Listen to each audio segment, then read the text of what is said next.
Hey guys. This is part 2 of What If Naruto Have the Power to Heal and Destroy. Hit like and subscribe if you like this one, and also please check the author in the description. Let's start.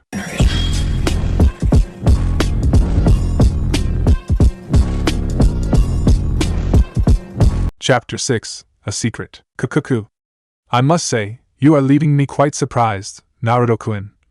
The Sannin commented as if he was having the time of his life. Naruto glared down at his opponent. You shouldn't have underestimated me, he said. I'm strong. Stronger than you could ever imagine. The Uzumaki exclaimed as he activated the Sora Sharingan and looked straight into Orochimaru's eyes. It was as if time had suddenly stopped for the Sannin as all of the thoughts in his head were wiped out, leaving space only for the pair of navy blue eyes with white comas that were firmly starting into his serpent-like eyes. Too lost in his own pondering, the pale man almost missed when the young blonde opened his mouth and muttered the word Amaterasu. Acting out of instinct more than anything else, the snake summoner immediately jumped onto another tree. The next second, the branch where he had been standing on burst into black flames that consumed it in a matter of seconds. Orochimaru's eyes quickly shifted back and forth between Naruto's eyes and the black flames he had conjured. Impossible, he whispered, holding his gaze on the flames before starting at the genin again. How can you have a Sharingan?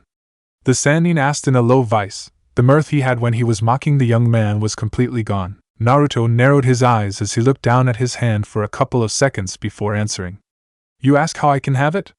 The spiky-haired boy repeated before suddenly closing his hand in a tight fist. I would have thought it would be obvious.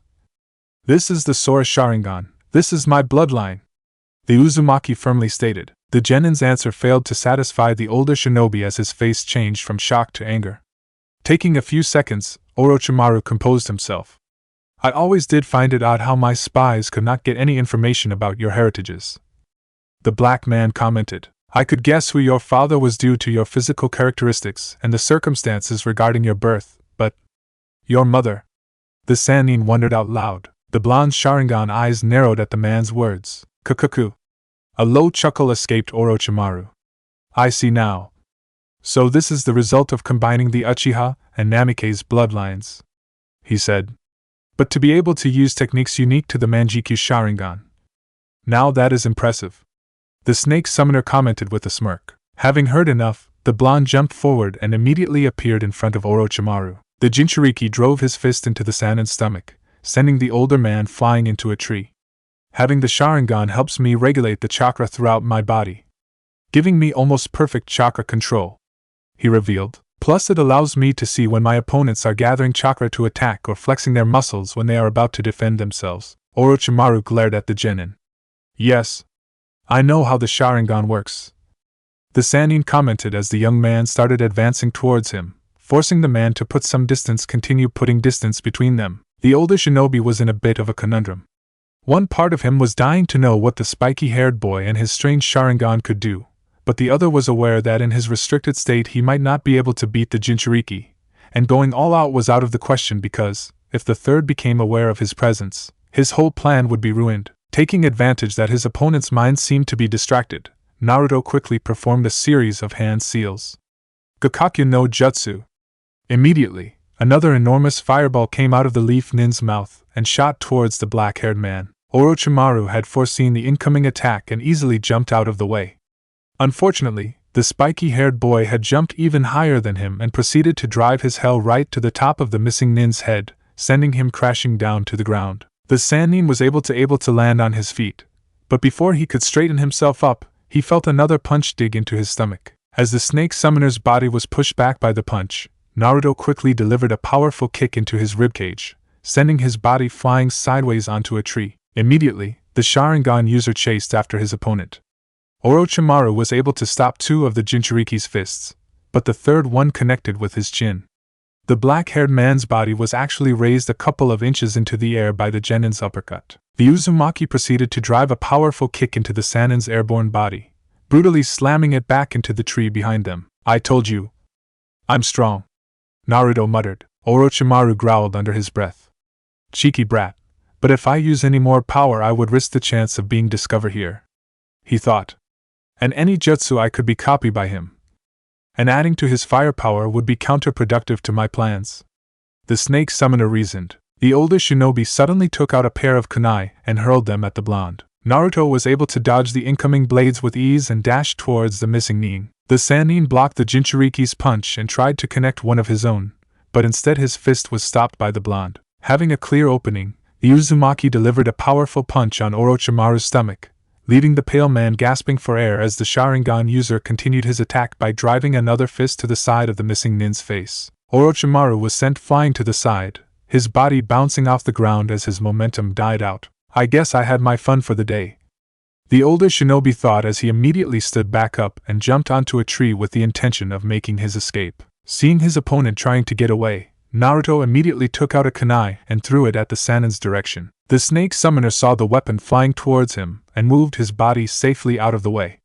It was not until the kunai flew past him that the pale man realized that there was an explosive tag tied to it. Amaterasu, the young Jinchuriki said. Immediately, the small blade and the piece of paper were engulfed in black flames. The explosion that ensued sent the Sannin crashing back down onto the ground once again. By the time that the black-haired man's body hit the ground, Naruto had already finished the hand seals he needed for his next move.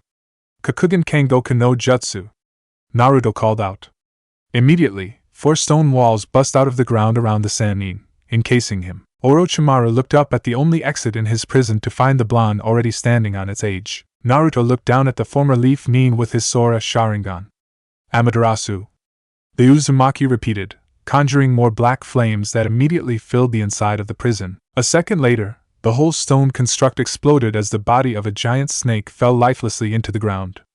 Moments later, Orochimaru burst out of the serpent's body completely unharmed by the flames. Kukuku.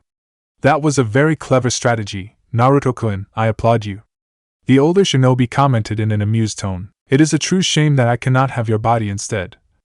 Between you and Sasuke-kun, it is clear that you are the better vessel, but I guess he would have to do, he said with a thoughtful look. Naruto narrowed his eyes at those words. So that's your plan? He questioned in disgust. Why do you want his body? The Jinchuriki demanded. A chuckle escaped the pale man. For the Sharingan, of course. With it I will be one step closer to my ultimate goal, he announced. Make sure to nurture your Naruto-kun. I really want to find out what those eyes of yours are capable of seeing, Orochimaru added before leaves suddenly started swirling around him. Before the genin could react, the Sannin had disappeared. The blonde continued looking around for a couple of seconds and tried to sense the missing nin's chakra. Not finding anything, the spiky-haired boy finally lowered his guard and deactivated his Sharingan. Still holding on to Sasuke's body, Sakura was hyperventilating as she watched her blonde teammate finally turn towards them and drop down to the ground. The Kunoichi's mind raged as the Uzumaki approached. Naruto. Sharingan. Orochimaru. Sasuke-kun.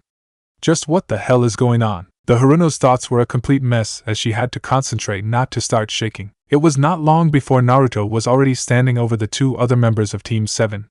Without saying anything to the pink-haired girl, the Uzumaki crouched down, picked the Uchiha's body, and proceeded to prop him over his shoulder and start walking away. We have to find some place safe for him to recuperate, the spiky-haired boy finally said. Her teammate's sudden words finally snapped Sakura out of her stupor. Naruto. What? What was that all about? She tripped over her words as she tried to get the question out. A Sharingan. You have a blue Sharingan?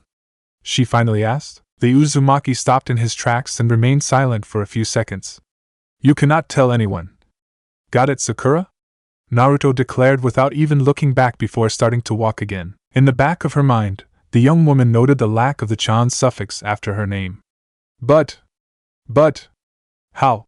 The girl stammered. Sakura. The blonde barked out her name, causing the pink-haired girl to flinch. I am not playing here. You have to keep what you saw a secret, do you understand? Naruto asked as he finally looked back at his teammate. The Haruno was barely able to suppress a gasp. The blonde's eyes that had been dull and lifeless when she saw them just an hour before were stormy and chaotic. There were so many emotions reflected in those sapphire eyes that the Kunoichi could not even begin to discern one from the other. Naruto. She called out softly after him. If the spiky-haired boy heard her, he chose to ignore her. Instead, he continued walking with Sasuke's unconscious body still on his shoulder. I understand. Sakura answered, letting a few tears fall silently to the ground before following her teammates. Chapter 7: Lingering Bitterness. Naruto sat on a clearing with his back pressed against a tree. Just a short distance away, Sakura sat right next to the still unconscious Sasuke, her eyes shifting nervously back and forth between her sleeping teammate and her blonde one. They were already on the second day of the chunin exam, yet after the bizarre incident with the notorious missing nin, Orochimaru, there had barely been any words spoken between the members of Team 7. Instead, everything that she had witnessed in the past 24 hours had been left to simmer inside the pink-haired girl's mind, where it had been progressively eating her up from inside since. The situation has proving too much for the Haruno to handle. In the back of her mind she briefly wondered if she was perhaps still on her bed sleeping through the actual exam, and caught in a dream that started with a completely changed and cold Naruto, and ended with an unconscious and wounded Sasuke. A short, mirthless laugh escaped the pink-haired kunoichi when she realized how much she wished she was currently dreaming. For his part, Naruto rather liked the silence. After a close encounter with an S-ranked missing nin, it was the perfect thing to calm him down. For the past 24 hours, the conversation between the genins were limited to timid and hushed questions from Sakura, short and dry answer from the blonde, and the occasional pained grunt from the unconscious Uchiha. The sudden sound of a chuckle from his teammate finally snapped the Jinchuriki out of his thoughts. "I'm going to go look for the Earth Scroll," Naruto declared as he stood up. Sakura was caught off guard by the mere fact that the blonde had spoken with a complete sentence. What? Wait," she struggled to say, tripping over her own words. "We can't wait any longer for Sasuke to wake up. The more time we waste, the more difficult it will be to find one," the spiky-haired boy firmly stated before starting to walk toward the edge of the clearing. Having regained some of her composure, the young kunoichi stood up as well. "But," Sakura tried to protest, wanting to say that it would be dangerous for the blonde to go off on his own, but then she caught herself when memories of the fight she had witnessed the day before flooded back into her mind, showing the girl how wrong her assessment of her teammate was. Naruto stopped walking for a couple of seconds and carefully looked back over his shoulder at the rest of Team 7 before returning his gaze forward and continuing on his way. With each step that the blonde took away from them and into the depths of the forest, Sakura could feel her strength being zapped away until her legs finally gave out and she fell down sitting on back on the floor. The kunoichi's gaze fell on her unresponsive crush. In the short time since the second part of the chunin exam started, she had witnessed more unbelievable events than she ever had in her whole life. And this is coming from a genin that accidentally stumbled upon an A-rank mission. The Haruno reasoned as she sat there almost by herself. Unlike when she first entered, the forest of death now felt eerily quiet to her. In the silence, Sakura thought that if she concentrated hard enough she could still hear the echo of Naruto's fight with Orochimaru. But when she closed her eyes, all she could see was Naruto's blue and white Sharingan glaring back at her. The mere thought made the pink-haired girl shiver in a mixture of fear, confusion, and curiosity. She could not say that blonde had gotten stronger. That word did not even begin to cover it. Instead, the former class clown, dead last goofball, had simply become powerful. More powerful than any genin Sakura had ever seen, and that list included Sasuke. About 25 minutes had passed since Naruto left in search for an Earth Scroll and Sakura had been left behind to ponder on her thoughts. Unexpectedly, the kunoichi was snapped out of her deep train of thought by a sudden presence nearby. Looking around, the Haruno hoped to see her spiky-haired teammate walking into the clearing with the scroll in hand because, if he wasn't him, the girl was unsure that she could protect Sasuke for whatever new horror the forest of death was about to throw at them. A faint thud sound caused Sakura to look up at one of the trees at the edge of the clearing, and immediately her hopes were crushed. "What do you want?" the kunoichi asked, trying to muster as much menace and confidence as she could while taking out a kunai and placing her body in front of the unconscious Uchiha. The three members of the sound team looked down at the leaf genin before sharing a chuckle between all three of them.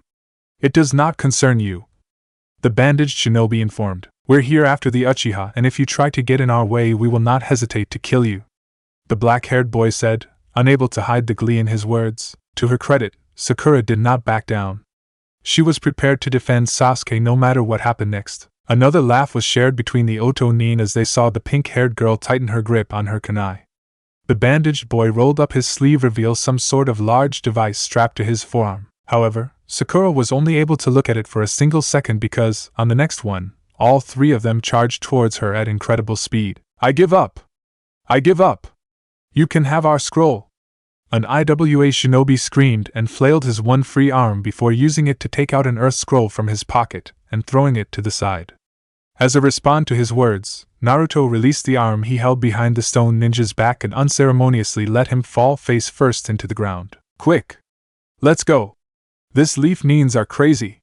One of the Genin's teammates shouted as he helped his friend back to his and, along with the third member of their team, quickly ran away. From his position up on the tree branches, the spiky-haired boy could see the severely beaten IWA Genin fleeing from him without looking back or caring about their scroll anymore. Finally, the blonde whispered as he let out a sigh. This is the third group I found. I was starting to think I was never going to get the damn Earth Scroll, he thought to himself before dropping down and picking up his reward for all his efforts. In the back of his mind, the Sharingan users wondered if the Waterfall and Cloud teams he had beaten up had regained consciousness yet. Placing the Earth Scroll in his pouch, the Jinchuriki took a moment to ponder over his situation and reflect.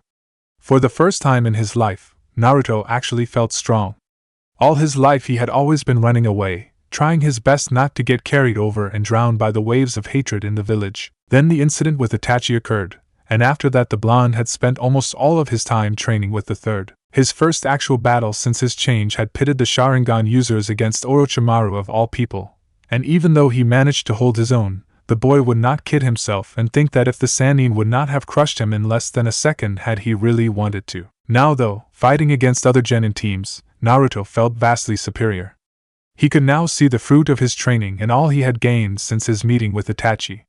It was a lot better than thinking about all he had lost on that night. Suddenly, Naruto's basking was cut short when he sensed a very strange chakra signature coming from the direction of his teammates' clearing. The chakra was not as foul as the Kyuubi's, but it still felt extremely hostile and strong. Without another thought, the blonde dashed back towards his teammates. Damn it! Are they going to get in trouble every single freaking time I leave them alone for more than a few minutes? Naruto raged in his mind as he increased his speed. Back in the clearing, the faces of Sakura, Lee, Ino, Shikamaru, and Chuji were a mixture of surprise and terror.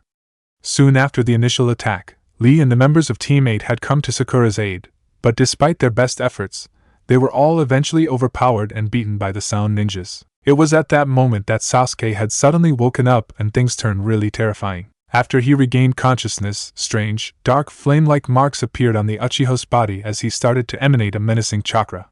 The raven-haired boy's face was an eerie mixture of madness and malice as he launched himself at the three Otonins. Within a couple of moments, Sasuke had utterly crushed all three of his opponents, much to the shock of the other Leaf Shinobi, which only increased with what happened next. Sasuke took a hold of the black-haired Sound Nin's arms, both of which he had already broken just a few minutes prior, and now seemed intent in tearing the Genin's arms off his body. Meanwhile, the Oto Shinobi screamed and pleaded to be spared. Sasuke-kun! Stop! Sakura could have sworn that her heart was beating louder than she screamed. Unfortunately, the pink-haired girl's words, or anyone else's in the clearing, seemed to fail to reach the hellbent Uchiha. Suddenly, everyone present saw a dark blur swiftly pass by and, the next thing they knew, the raven-haired boy was pinned down to the ground. That's more than enough, Sasuke, Naruto firmly stated as he looked down at his teammate straight in the eyes. Ino blinked in surprise and a quick look at her surroundings showed that all the other Leaf Nins shared the same expression. No one had even sensed, let alone heard, the blonde approach. Get off me, loser! Sasuke growled as he tried to kick Naruto off of him. The spiky-haired boy jumped away before the foot could make contact with him. Instantly, Sasuke was back on his feet. Without saying anything, and to Sakura's horror, the Uchiha quickly took out a kunai and charged towards his blonde teammate at full force. On reflex, Naruto pulled out a kunai of his own and blocked the raven-haired boy's attack. The clash between the two Leaf Genins sent a small shockwave throughout their surroundings. What the hell are you doing? The blonde asked, his voice getting colder with every word. A wicked smile appeared in Sasuke's face. I simply want to know, he started in a gleeful voice, the extent of my newfound power, he exclaimed. Both teenagers jumped backwards and, in almost synchronized precision, sent their blades flying at each other. The two kunai collided in midair and fell to the ground. I don't want to fight you, Sasuke, Naruto firmly stated, glaring at his teammate. Like you have a choice. The raven-haired boy responded before charging forwards at the blonde once again. Gritting his teeth, the Jinchuriki had no other choice but to block the incoming attack from his seemingly deranged teammate. With each punch that the Uzumaki stopped, his patience with Sasuke waned. Some distance away from the clearing, Neji watched the two genin fight each other. At one point he had considered intervening himself, if nothing else to get Lee out of the dilemma he had foolishly gotten himself caught in, lest it became detrimental to their team advancing to the next round, but ultimately decided against it. Instead, the young man watched from his position on top of a tree branch, and he could see that the blonde one was holding back his strength. However, the Uchiha seemed to be getting stronger and stronger with each passing second. Intrigued by the events unfolding before him, the Hyuga activated his Byakugan to have a better view of the fight. Meanwhile, back in the clearing, Naruto continued to block Sasuke's strikes. Slowly but surely, annoyance started to turn into anger. For his part, the raven-haired kept on attacking. With every single punch, the Uchiha could feel himself getting stronger. With every kick he felt faster, and with every step he pushed his opponent back he felt more powerful. The blonde blocked a punch with one hand and a kick with the others, but before he could recover he saw one more of Sasuke's punches flying swiftly towards him. With no other option, the Uzumaki had to jump away and put some distance between himself and the Uchiha. Feeling elated at seeing his opponent forced to back away, Sasuke started to make hand seals, finishing just as Naruto's feet touched the ground. Hausenka no Jutsu, the young man called out before releasing a barrage of fireball out of his mouth flying straight towards Naruto. The spiky-haired genin was not expecting something like this. Even if his relationship with Sasuke had been antagonistic at best, or even if the raven-haired boy did not seem in the right state of mind at the moment, he had never expected that his teammate would use lethal force on him. Suddenly, images from his time trap inside the Shinobi World flooded into Naruto's mind, completely freezing the Jinchuriki in his place and preventing him from evading the incoming attack. Every single fireball fell on its target. The people witnessing the fight from the edge of the clearing let out a gasp of horror. They had just seen the blonde genin get hit full force by Sasuke's lethal attack. The fireball's impact had created a large cloud of dust and smoke that prevented the spectators from seeing what damage they had done to the spiky-haired boy. A low, uncharacteristic chuckle escaped Sasuke, which soon evolved into an all-out laugh. In the raven-haired teen's tainted mind, Naruto had long since been replaced by the memory of Itachi on the night of the Uchiha massacre. "I'm strong. I'm stronger now," the lost genin proclaimed in his thoughts. Away from the commotion, Neji also displayed a look of surprise, but for very different reasons. With his Byakugan, the black-haired teen was able to see how, right before the fireballs hit, a strange, dark blue chakra had seemingly exploded from the blonde and protected him from harm. Afterwards, the Hyuga could literally see the power surging out from the spiky-haired genin. Once more, a gasp escaped the spectators as the dust started to settle and the image of an unharmed Naruto became clear. In the back of their mind, they all shared the same thought, that suddenly, the blonde felt far more dangerous than the Uchiha. Immediately, Sasuke stopped laughing. Naruto's eyes were completely clouded by fury as he glared at his teammate. The raven-haired boy smirked and started dashing towards the blonde. The Uchiha directed his fist towards the Uzumaki's face, but Naruto easily caught the incoming punch in his hand, and no matter how hard Sasuke tried to pull, he could not get his fist freed from his opponent's surprisingly strong grip. The Jinchuriki took the opportunity to deliver a powerful punch onto Sasuke's stomach. The Uchiha gasped for air as the attack was strong enough to lift his body off the ground and sent him flying towards a tree. Sasuke recovered immediately and stood up. In one swift move, the genin took out a couple of shuriken and sent them flying towards Naruto. Easily evading the incoming projectiles, the blonde started to make a series of hand seals, and, immediately, Sasuke started mimicking him. "Gokakyu no Jutsu!" Both boys called out in unison. A pair of gigantic fireballs collided with each other in a massive explosion. Dust and smoke covered the entire clearing. Even with his Sharingan active, Sasuke could not see anything behind the thick black curtain that had risen in front of him as he started to look around for any sign of an incoming attack.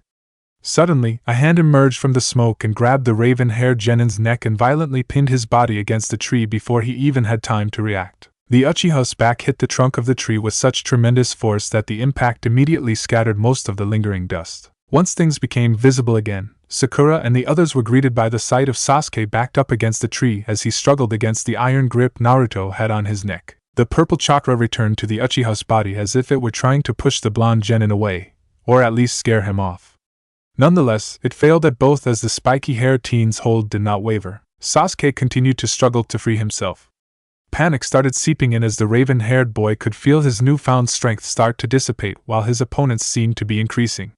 The Uchiha searched for what he thought were his brother's eyes, but instead of the coldness from that night, what he found was unrelenting fury in them. Nevertheless, Sasuke still felt as weak and helpless as he did back then. Naruto could feel that his teammate was starting to lose consciousness as he saw that the flame-like pattern in his body and the dark chakra both started to retreat. In the back of his mind, the blonde wanted to let go before he seriously injured Sasuke. Unfortunately, the rage that had overwhelmed him preventing him from loosening the grip of his hand. If anything, it strengthened. Sakura watched in horror as Sasuke finally lose consciousness and Naruto still did not let go.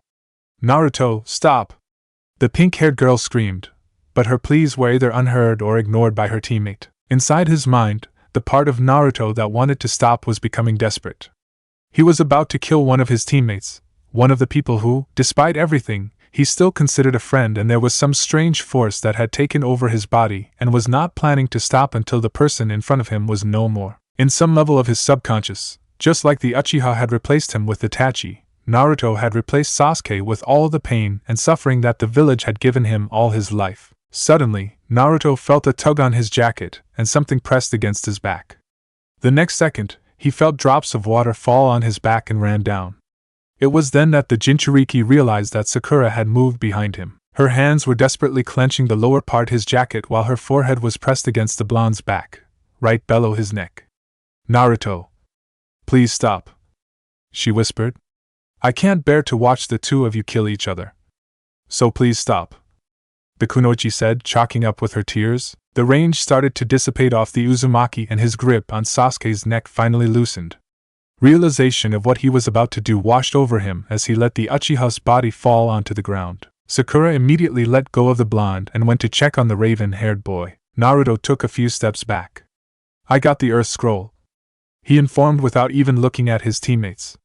Then, without saying anything else or acknowledging any of the others present or their questions, the Jinchuriki simply walked away from the clearing. Chapter 8. Not a test for my power. Sasuke rubbed his neck as he waited for the first match of the third test was decided. The Uchiha's body was still sore from all that had happened in the Forest of Death. He had waken up in the last day with barely any memory of what had happened before. He remembered having waken up after the strange nin bit him. He remembered attacking the sound nin and Sakura pleading him to stop. And the last thing he remembered was Naruto pinning him down to the ground.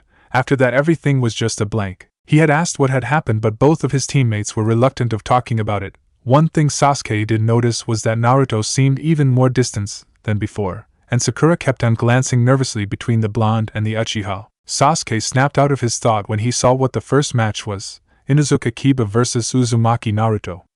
Sasuke saw how Sakura, Lee, and the members of Team 10 tensed when they read it. The only thing was that the raven-haired boy didn't know why. The Uchiha watched his teammate leave the group without a single word to their sensei, Sakura, or to him.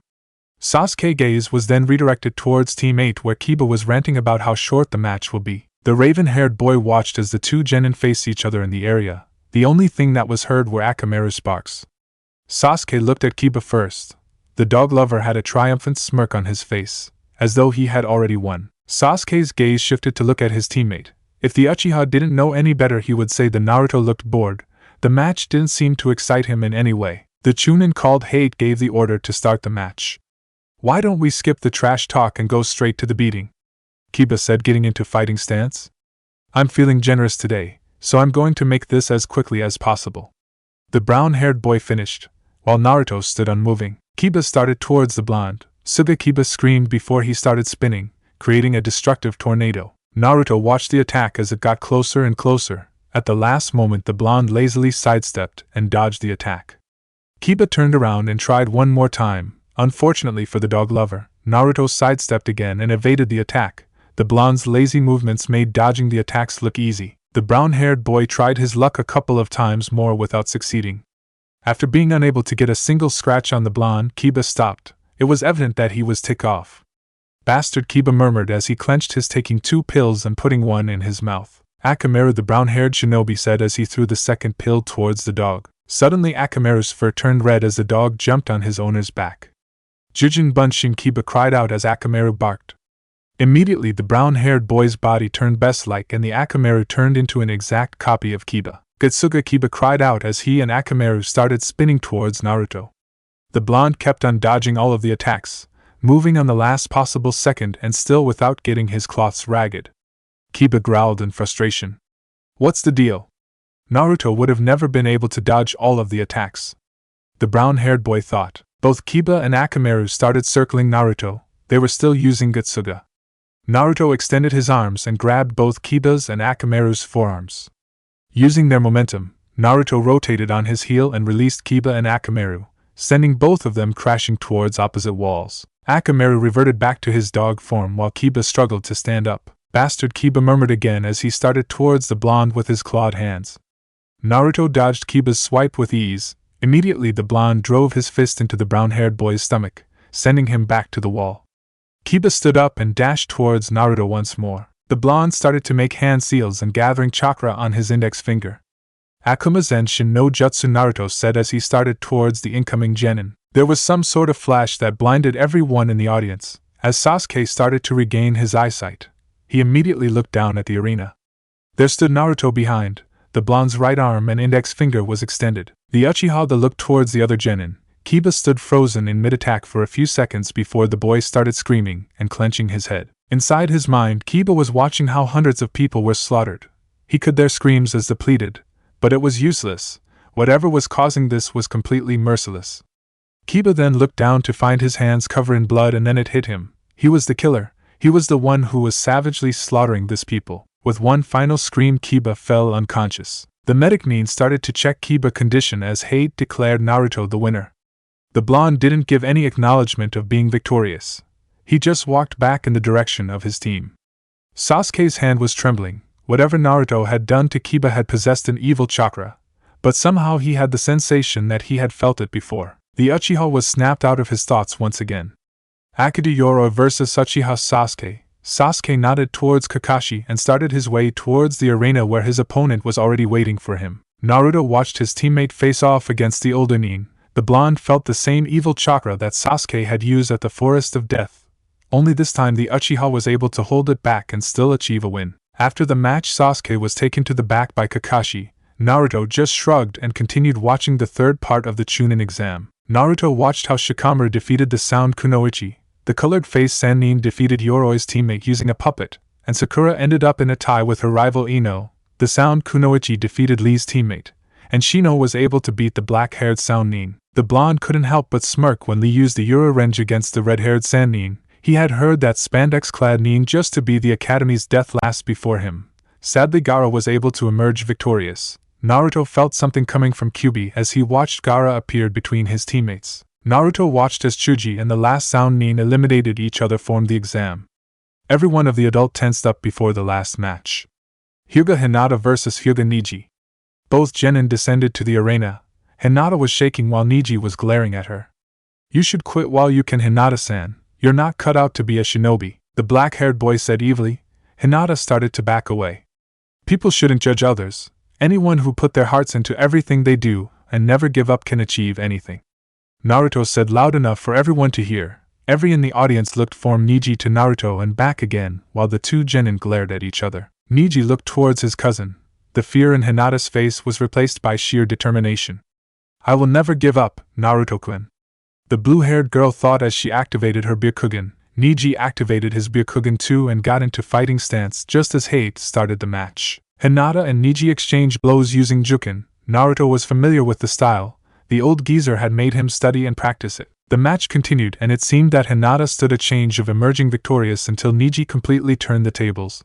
The black-haired boy delivered blow after blow, and it wasn't long before Hinata fell to the ground. Naruto wasn't disappointed. Hinata had proved that she isn't worthless like some people think, but he was mildly surprised that she was able to stand up again, because Neji had gone unnecessarily brutal on her. It was obvious that she couldn't win anymore, but at least she demonstrated that she wasn't, by any means, weak. Neji completely lost all his self-control, and the hatred inside of him overwhelmed him. Neji dashed towards Hinata with every intention of killing his cousin. Before any of the jounin present could react, Neji was pinned to the wall away from Hinata. Naruto had the Hyuga prodigy by the neck. "What that hell do you think you're doing?" the blonde growled. "Can't you see that she's in no condition of continuing the match?" Naruto asked. "This is none of your concern," Neji growled back, glaring at the blonde, as he tried to break free from his hold. "And Naruto-kun," Hinata whispered before she felt a pain in her chest and felt unconscious. The sound of the kunoichi hitting the floor distracted Naruto. "Hinata," Naruto said as he looked back without releasing Neji. The black-haired boy took the opportunity and tried to connect an attack on the blonde. Unfortunately for the Hyuga, Naruto moved his body to dodge the attack, immediately released Neji and drove his fist straight to the Hyuga's chest, leaving the black-haired boy gasping for air. "I promise, I'm going to make you pay for what you did to Hinata," Naruto said low enough for only Neji to hear. After glaring at the black-haired boy one last time, Naruto started towards Hinata, who was already surrounded by medic Nin. After a couple of minutes, all of the injured were sent to receive medical treatment, and the genin that were still in the exam, minus Sasuke, were listening to the Hokage's explanation of the next phase. "Now each one will take a piece of paper," Sarutobi said as Anko, the Tokubetsu jounin that was in charge of the second exam, passed carrying a box. "Once you take your paper, please read the number on it," the Hokage added. 4 Shino, 5 Naruto, 7 Gaara, 2 Temari, 6 Neji, 1 Shikamaru, 3 Kankuro. "That means he's 8. Ibiki said, while the Hokage just nodded as Ibiki started to write something. Once he finished, the Sandaime spoke once again. "The matches for the next round will be Nara Shikamaru vs Temari, Kankuro vs Aburaim Shino, Uzumaki Naruto vs Hyuga Neji, and Gaara vs Uchiha Sasuke," Sarutobi said. Immediately a strong killing intent was felt among the present, most of it coming from the Hyuga prodigy and the blonde genin. "You have 1 month until the next round begins. I suggest that you take some time to rest and regain your strength before you start training," the Hokage said before he stood up and disappeared in a cloud of smoke. Naruto started to make his way out of the arena. He knew it was just a matter of time before Sakura catches up to him. Suddenly an immense pain went through his body. The blonde clenched his heart. It hurt every time it beat. "Not again, this has been going for a month now, what is it?" Naruto thought. Inside his mind he could hear the fox laughing. "Don't worry, Kit, you'll find out soon enough," Kyubi managed to say between his fits of laughter. Naruto thought that only with his luck did he ended up with a demon inside his head. It had been a month now, and Naruto found a way to block Kyubi from annoying him 24/7, but the fox still found ways to get through. "Asshole," murmured Naruto before as the pain subsided and he was able to continue on his way. Chapter 9 Mirrored Image. "Sakura, do you know where Naruto went?" Kakashi asked his pink-haired student when he found her at the arena's exit. "He already left. He said that he wanted to get some rest before beginning his training," the girl responded. "Oh," Kakashi replied. "He was planning to train Sasuke, but he didn't want to make the same mistake as a month ago. Only this time it seemed that the blonde had already made plans about his training without his help." Sakura stood observing her sensei. She couldn't take her mind off Naruto's Sharingan eyes. She had promised him not to tell, but it was proving very hard. "Kakashi-sensei, what's happening to Sasuke-kun?" the kunoichi asked, partly of worry for her teammate and crush, but mostly for keeping herself from divulging the blonde's secret. "Don't worry, Sakura," the silver-haired jounin responded. "Everything will be alright," Kakashi added before starting his way back to the hospital. Next day, Naruto woke up after a long rest. "I should go see the old geezer to see if he has any ideas for my training," the blonde thought as he opened a can of instant ramen. He might have decided to lock up most his emotions, but his love of ramen was in a whole different level. After half an hour, and at least a month's supply of instant ramen, Naruto walked out of his apartment. It was a nice tranquil day in Konoha. The temperature was just right for spending the day outside. Naruto walked through the city. For a month now the glares from the villagers had been decreasing, most likely because of the killer intent his chakra seemed to leak out. The only ones that seemed to be 100% oblivious to this were Konohamaru and his friends, who had tried countless times to convince the blonde genin to skip training for one day and go play with them. Naruto had been walking for over half an hour before abruptly stopping. "Why have you been following me for the last 20 minutes? the blonde asked, his eyes looking ahead of him. There was some movement in the bushes behind Naruto, and after a while a man with long white hair stepped out. "So you've been aware since the beginning," the man said with a tone of amusement on his voice. "My name is Jiraiya," the man announced. Naruto finally looked back at the white-haired man. "And I should care because," the blonde said with a monotonous tone. Jiraiya merely chuckled at the boy's remark. "Sarutobi-sensei told me how detached you could be," the man said. Naruto was slightly taken back. Few people called the Hokage something beside his title, but to call him sensei. Jiraiya, where have I heard that name before? The genin thought for a second before realization hit him. "You're one of the Sannin," the blonde said in a low voice. Jiraiya smiled when he saw that he had caught some of the blonde's attention. "Sarutobi-sensei asked me to help you with your training during this month. He's too busy with all the preparations for the chunin exam," the Sannin said. Naruto looked at the white-haired man for a couple of seconds before turning around.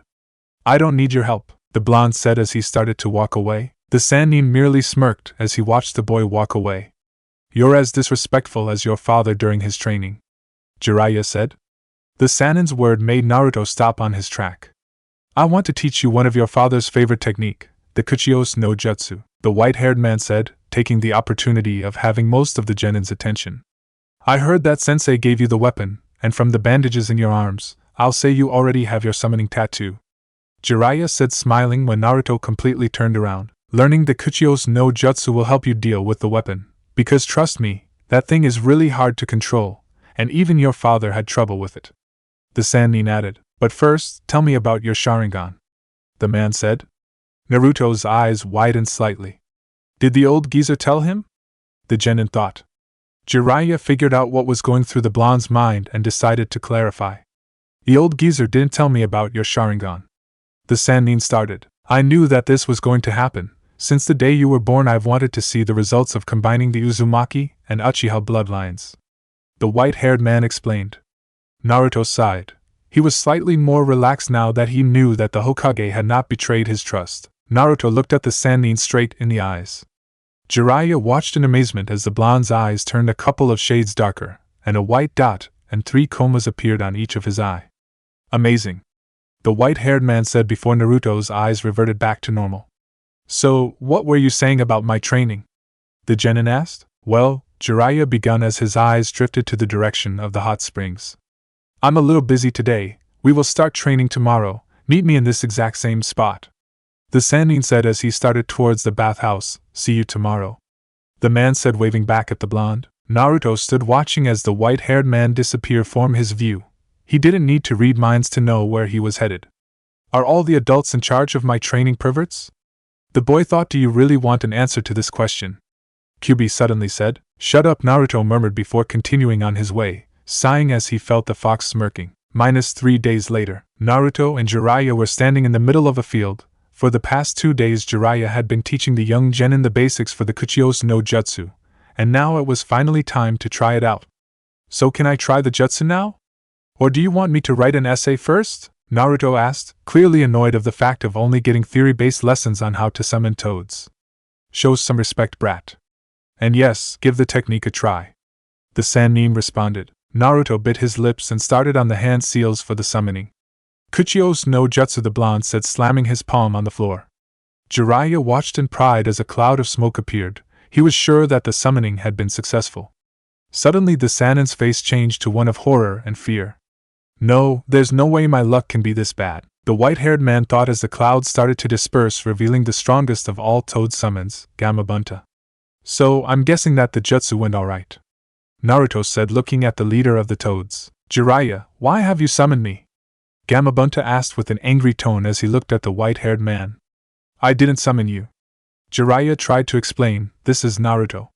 The Sannin said, shoving the genin forward with his elbow. He's the one you have to flatten. I mean, he's the one who summoned you. The man said before looking away, whistling. Gamabunta looked at the blonde standing next to the pervert. You expect to believe that this brat was able to summon me, the toad boss? Gamabunta snorted. Naruto looked up at the giant toad with narrowed eyes. Gamabunta caught the blonde's eyes. For some reason they seemed familiar. Wait a minute, the toad said when he realized where he had seen those eyes before. Erasure, you have the same eyes as him. Gamabunta said, examining the boy. Well, of course, he's his and Kagom's son. Jiraiya started. How else do you think he was able to summon you? The Sannin explained. Gamabunta's eyes warmed up slightly at hearing Jiraiya's explanation. Who would have thought that I was going to be your first summon? A kid? The toad boss said. If Arashi-kun were here, he'd be on the floor laughing his ass off. Jiraiya said fondly. The three of them stood silent for a couple of minutes, Jiraiya wearing a smile, while Naruto and Gamabunta just half of one. It's nice to meet you, Gamabunta-sama, Naruto said with a smirk. My name is Uzumaki Naruto. -2 weeks later, the Kuchiyos no Jutsu had gone pretty well. Gamabunta had willingly agreed to grant the toad summoning to Naruto.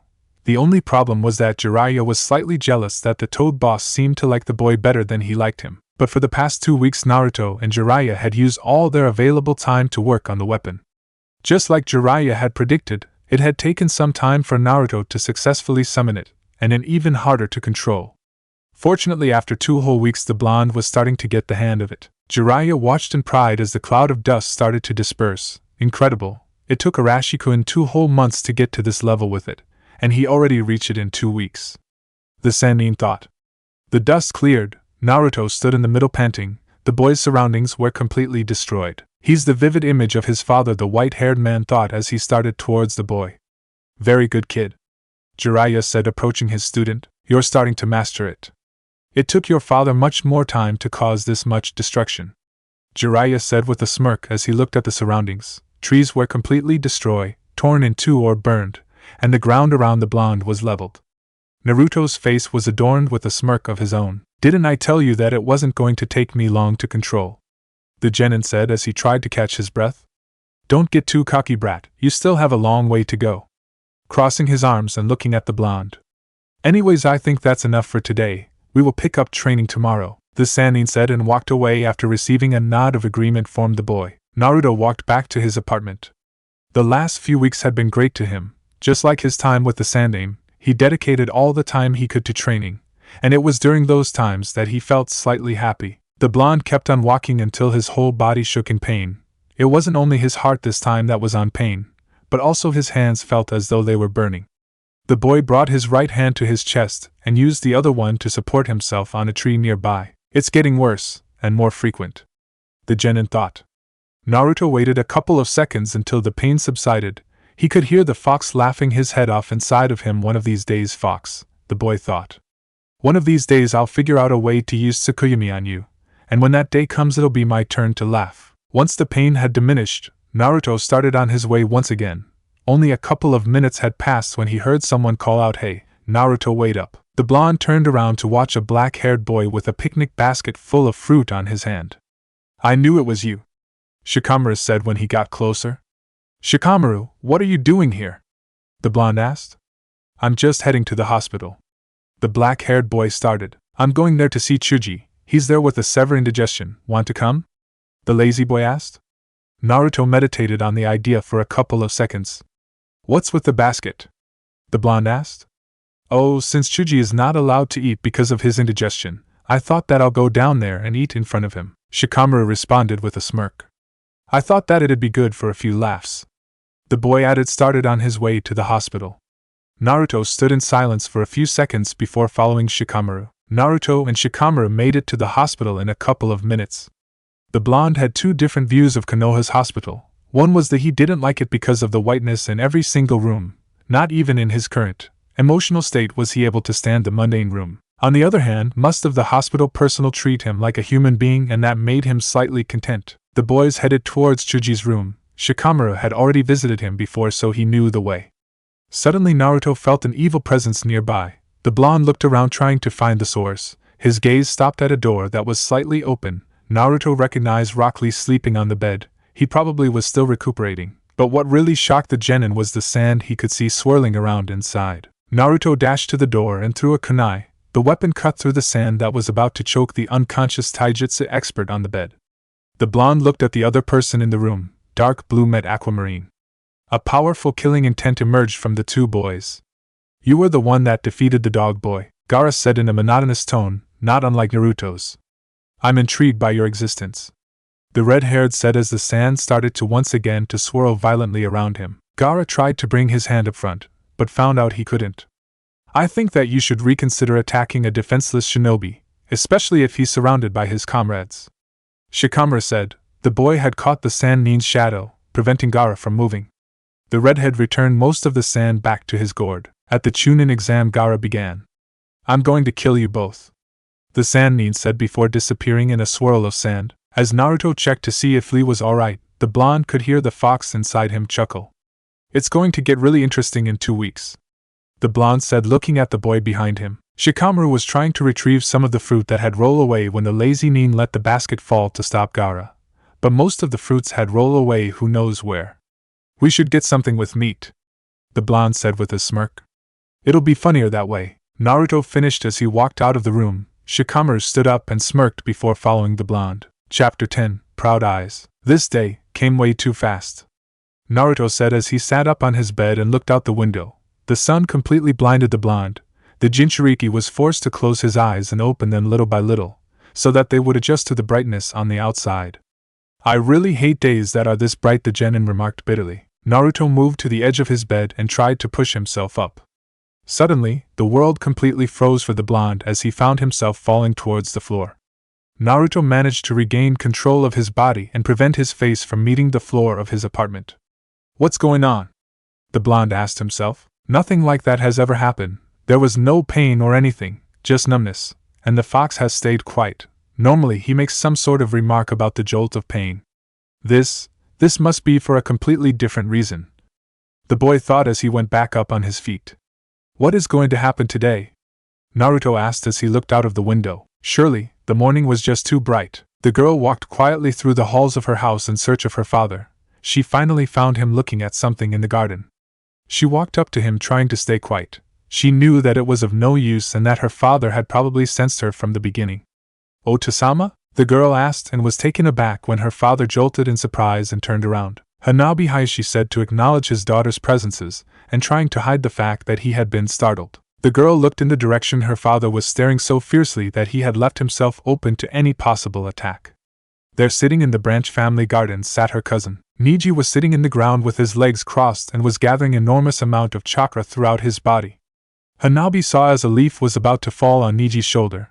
The black-haired boy whispered something before his whole body was covered by chakra, which started to spin around him. The force of the chakra had cut the leaf into many pieces and was blowing everything else away. How is it possible? How, she asked, for him to create such a powerful Kaiten without moving his body at all? What type of training has he undergone in this past month? The main family's head asked. Hanabi wished she could answer her father, but she was completely hypnotized by the boy from the branch family to even try to formulate an answer. Did his hatred for the main family drive him to this point? Hayashi whispered to himself. Do you really think he'll make his move today? Jiraiya asked as he leaned against the window's frame in the Hokage's office. Sarutobi removed the pipe from his mouth before responding. I wouldn't doubt it. It would be the best time to try something like that. The Sandaime took a scroll from the cabinet and let it roll for the white-haired Sannin to catch it.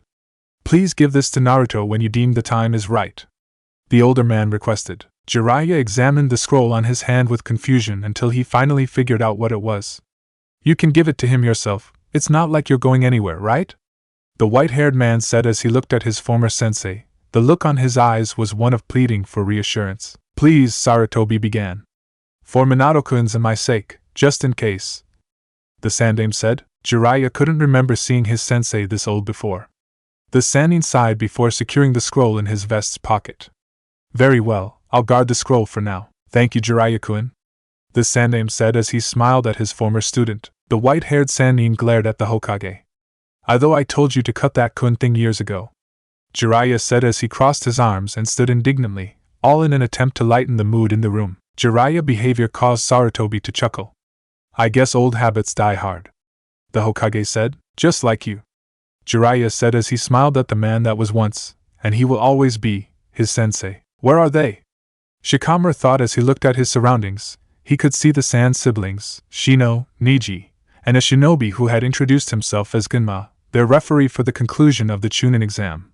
But there was not trace from the two members of Team 7. Gunma looked up to where the Hokage and the other judges were sitting. The Sandaime nodded in acknowledge of the proctor. If they don't appear soon, then we will have to start without them. They have until their matches come up to arrive, Gunma started as he looked at the genins in front of him. If they fail to show up by then, they will be disqualified. The jounin finished. Shikamaru's teeth gritted against each other. It wasn't like those guys to miss out of something like this. Especially Naruto after what they had talked. Flashback. Naruto and Shikamaru were sitting at the park playing shogi. They had left the hospital after almost causing Chuji, according to the doctors, a mental breakdown. During their time at the park, the two genins had talked about the academy, their missions, and the previous part of Chunin exam. It wasn't the most energetic conversation, but at least it was something. Now they have finally gotten to the topic which Shikamaru was most interested, or at least slightly concerned, on. So, what are your thoughts on the final exam? The Nara asked as he moved one of his pieces in the board. The blonde's gaze was fixed on the board as he responded.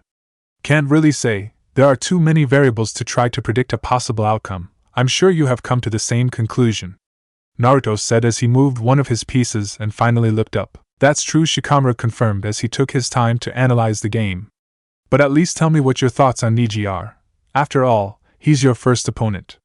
The black-haired boy requested as he made his move in the game board. Naruto stayed quiet for more than a minute, during which his eyes never left his shogi pieces. What do you know about the Juin Jutsu? The blonde asked, moving a piece on the board. Shikamaru frowned slightly as he tried to recall the information he had learned. Not much, the Nara responded. Just that it has something to do with the Hyuga branch family. The black-haired genin moved one of his pieces before looking at the blonde in front of him. Why do you ask? Shikamaru questioned. The blonde genin continued studying the game board as he answered the question. As you may know, the Hyuga main family uses the branch family as servants. Naruto waited for Shikamaru to nod before continuing. Well, have you ever wondered why the branch family has done nothing to stop them? The genin asked as he moved a shogi piece. The Nara frowned again. He never had given it too much thought, but now that Naruto had brought it out, he wondered. What's stopping the branch house? The black-haired boy thought. After seeing that Shikamaru had no way of responding, Naruto continued with his explanation. Juin Jutsu, the blonde began. It's a seal that is placed on every member of the branch family. With this seal, if a member of the main family deems one of them as rebellious, he or she will be able to destroy him just by activating the seal with a simple hand sign. Naruto finished as he looked up at Shikamaru. The black-haired boy's eyes were wide in shock. He couldn't believe that the nobles of Konoha were doing something like this. Sarutobi-san told me that at one point, the seal was used to protect the Byakugan from falling into enemy hands, but now it's merely used as a method of slavery, becoming the caged bird seal. Naruto paused long enough to move one of his pieces. Imagine it, all your life being forced to do the biting of someone that you are supposed to call a relative, having no say over your life, living in fear of your superiors killing you just because they see it fit. Wouldn't you hate them? Wouldn't you take any chance you get to make one of them feel the pain they have imposed on you for years? Naruto looked at Shikamaru straight in the eye. If you get the chance, wouldn't you kill one of them just to make them feel what it's like to lose one of their own? Shikamaru was taken aback by what the blonde had said and took a minute to recompose himself. Are you making excuses for Neji's behavior towards Hinata? The Nara asked as he examined the blonde. I'm not making excuses for anybody, Naruto responded. But if anything happens during my match in the finals, I wanted you to at least know that motive for one of us, the blonde said as he got up. See you around, Shikamaru, Naruto said as he turned to leave. The Nara watched the blonde leave before his gaze fell down to the board once more. Shikamaru's eyes widened slightly in surprise before he smirked and said in a low voice. You forgot to say Tsumi, Naruto, Shikamaru said, not sure if his friend had heard him. End of flashback. Shikamaru was able to decipher the blonde's cryptic message. Neither Neji nor him will stop at anything in this fight. They both have their motives for which to win. But then, why isn't he here yet? The lazy genin thought as he frowned at not being able to understand the situation. Well, Genma began.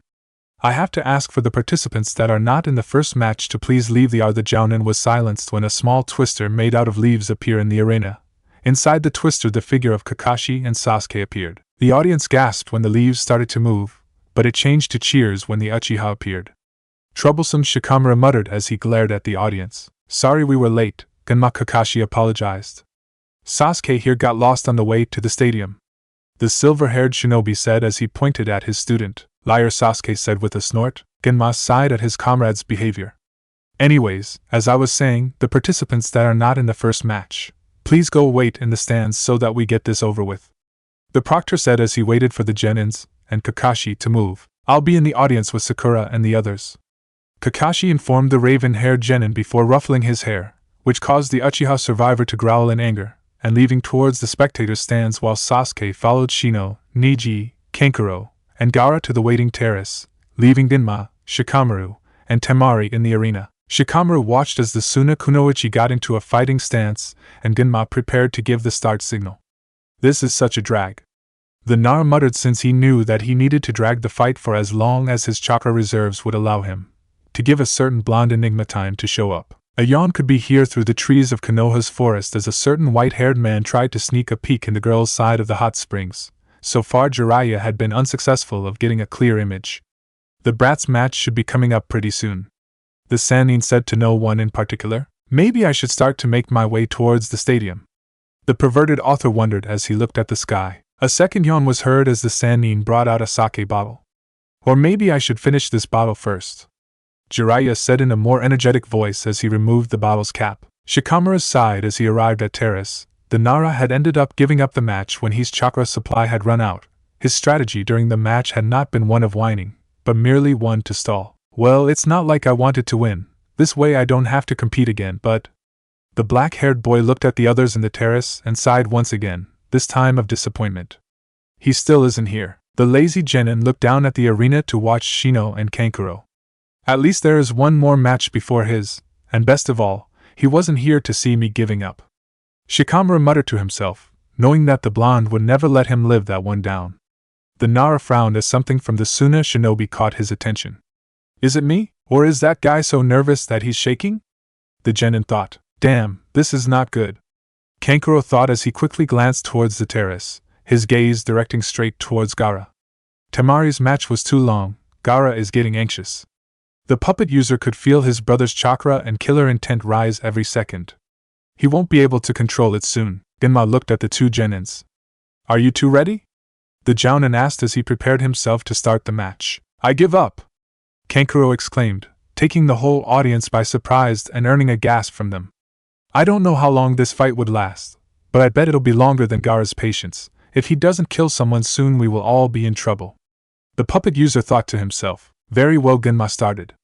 The winner of this match is Aburaim Shino. Kankuro stared to make his way towards the terrace. He could feel the glare of disappointment and anger from behind the bug user's shades, even if the Aburaim's face remained stoic. Damn it, Shikamaru cursed under his breath.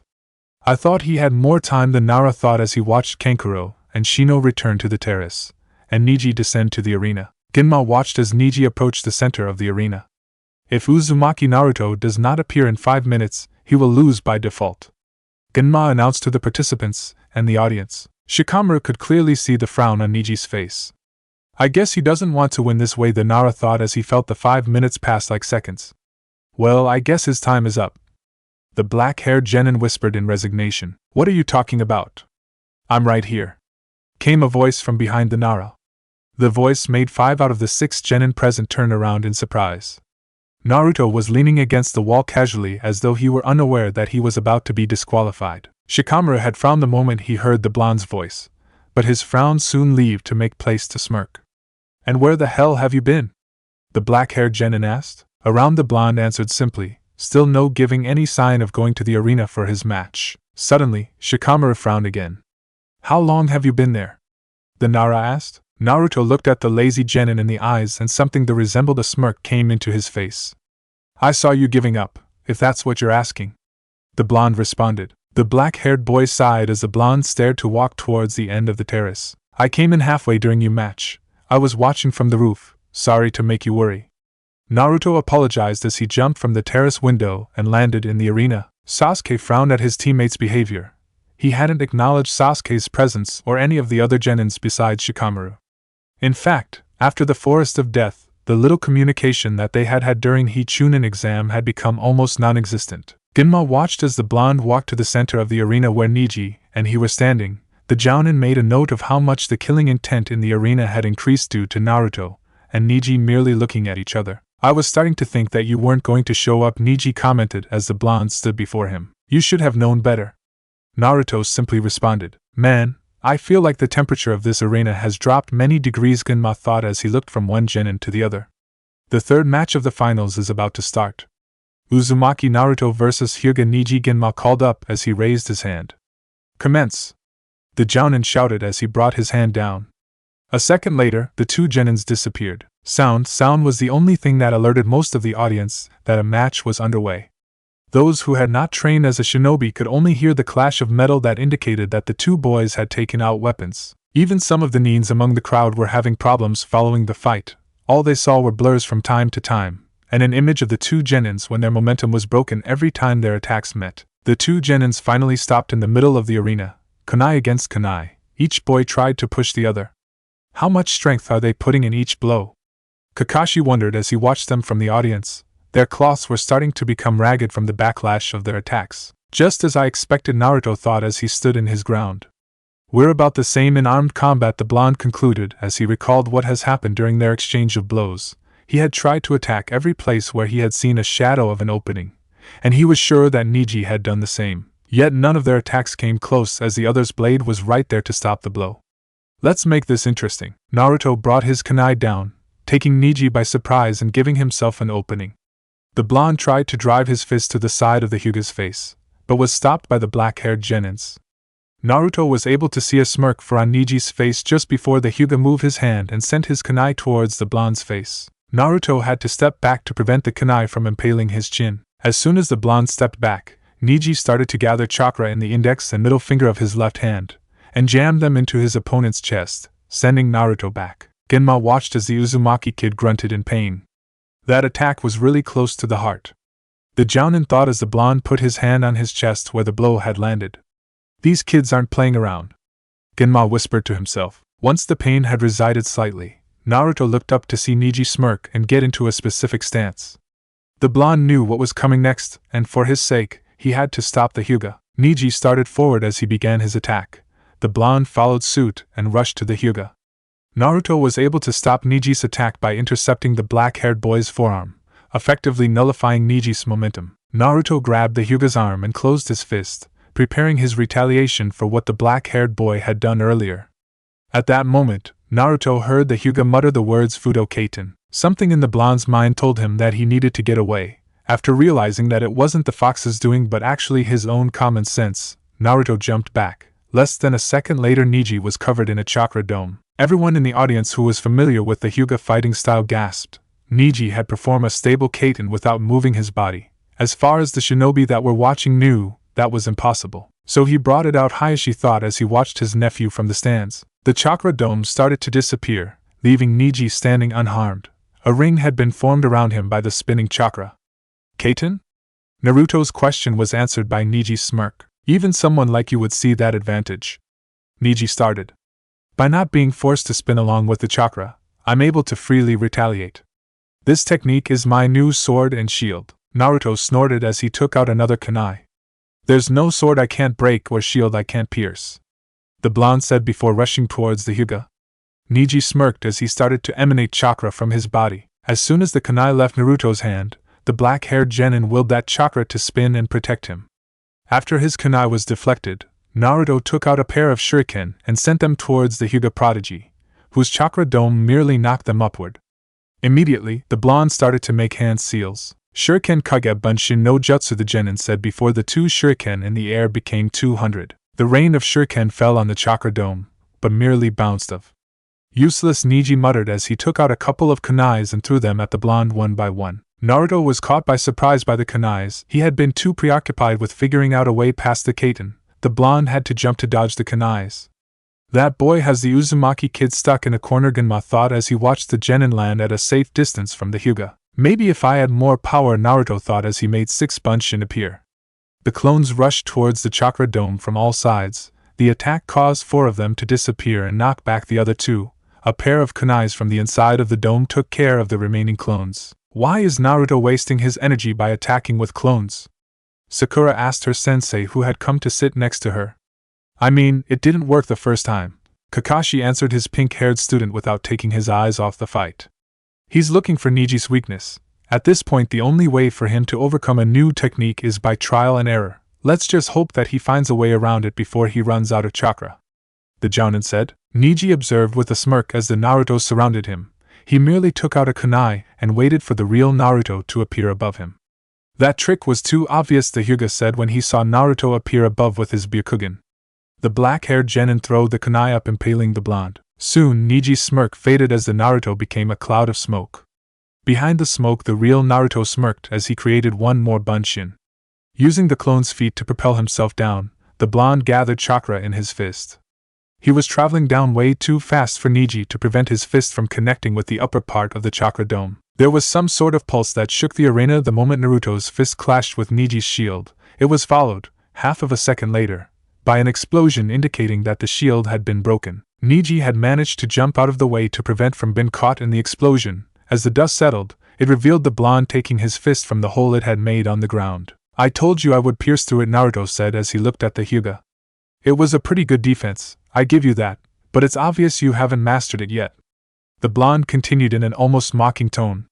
to release so much chakra from every part of your body. It was just a matter of time before its weakness became obvious. Normally it would be rather easy to control chakra that's released forward, and you can use the momentum created by it to move that chakra behind you if you get any problems. But to control the chakra above you while maintaining it harmonized with the one that's orbiting you, it's easy for it to become unstable, Naruto explained. Neji gritted his teeth. He was aware of the Kaitan's weakness, but he never thought that it would become a hindrance against Naruto. He had completely underestimated the blonde, and now his exhaustion was telling him that he was paying the price for his mistake. The blonde genin took note of the Hyuga's weakened state. And the fact that you're panting, it seems that pulling that stunt has taken a toll on you. Naruto teased. I still have enough strength to defeat you, Neji said as he got ready, lowering his body and tilting it forward, and with his right arm stretched back. Naruto could feel Neji's chakra concentrating and prepared himself for the technique that was coming.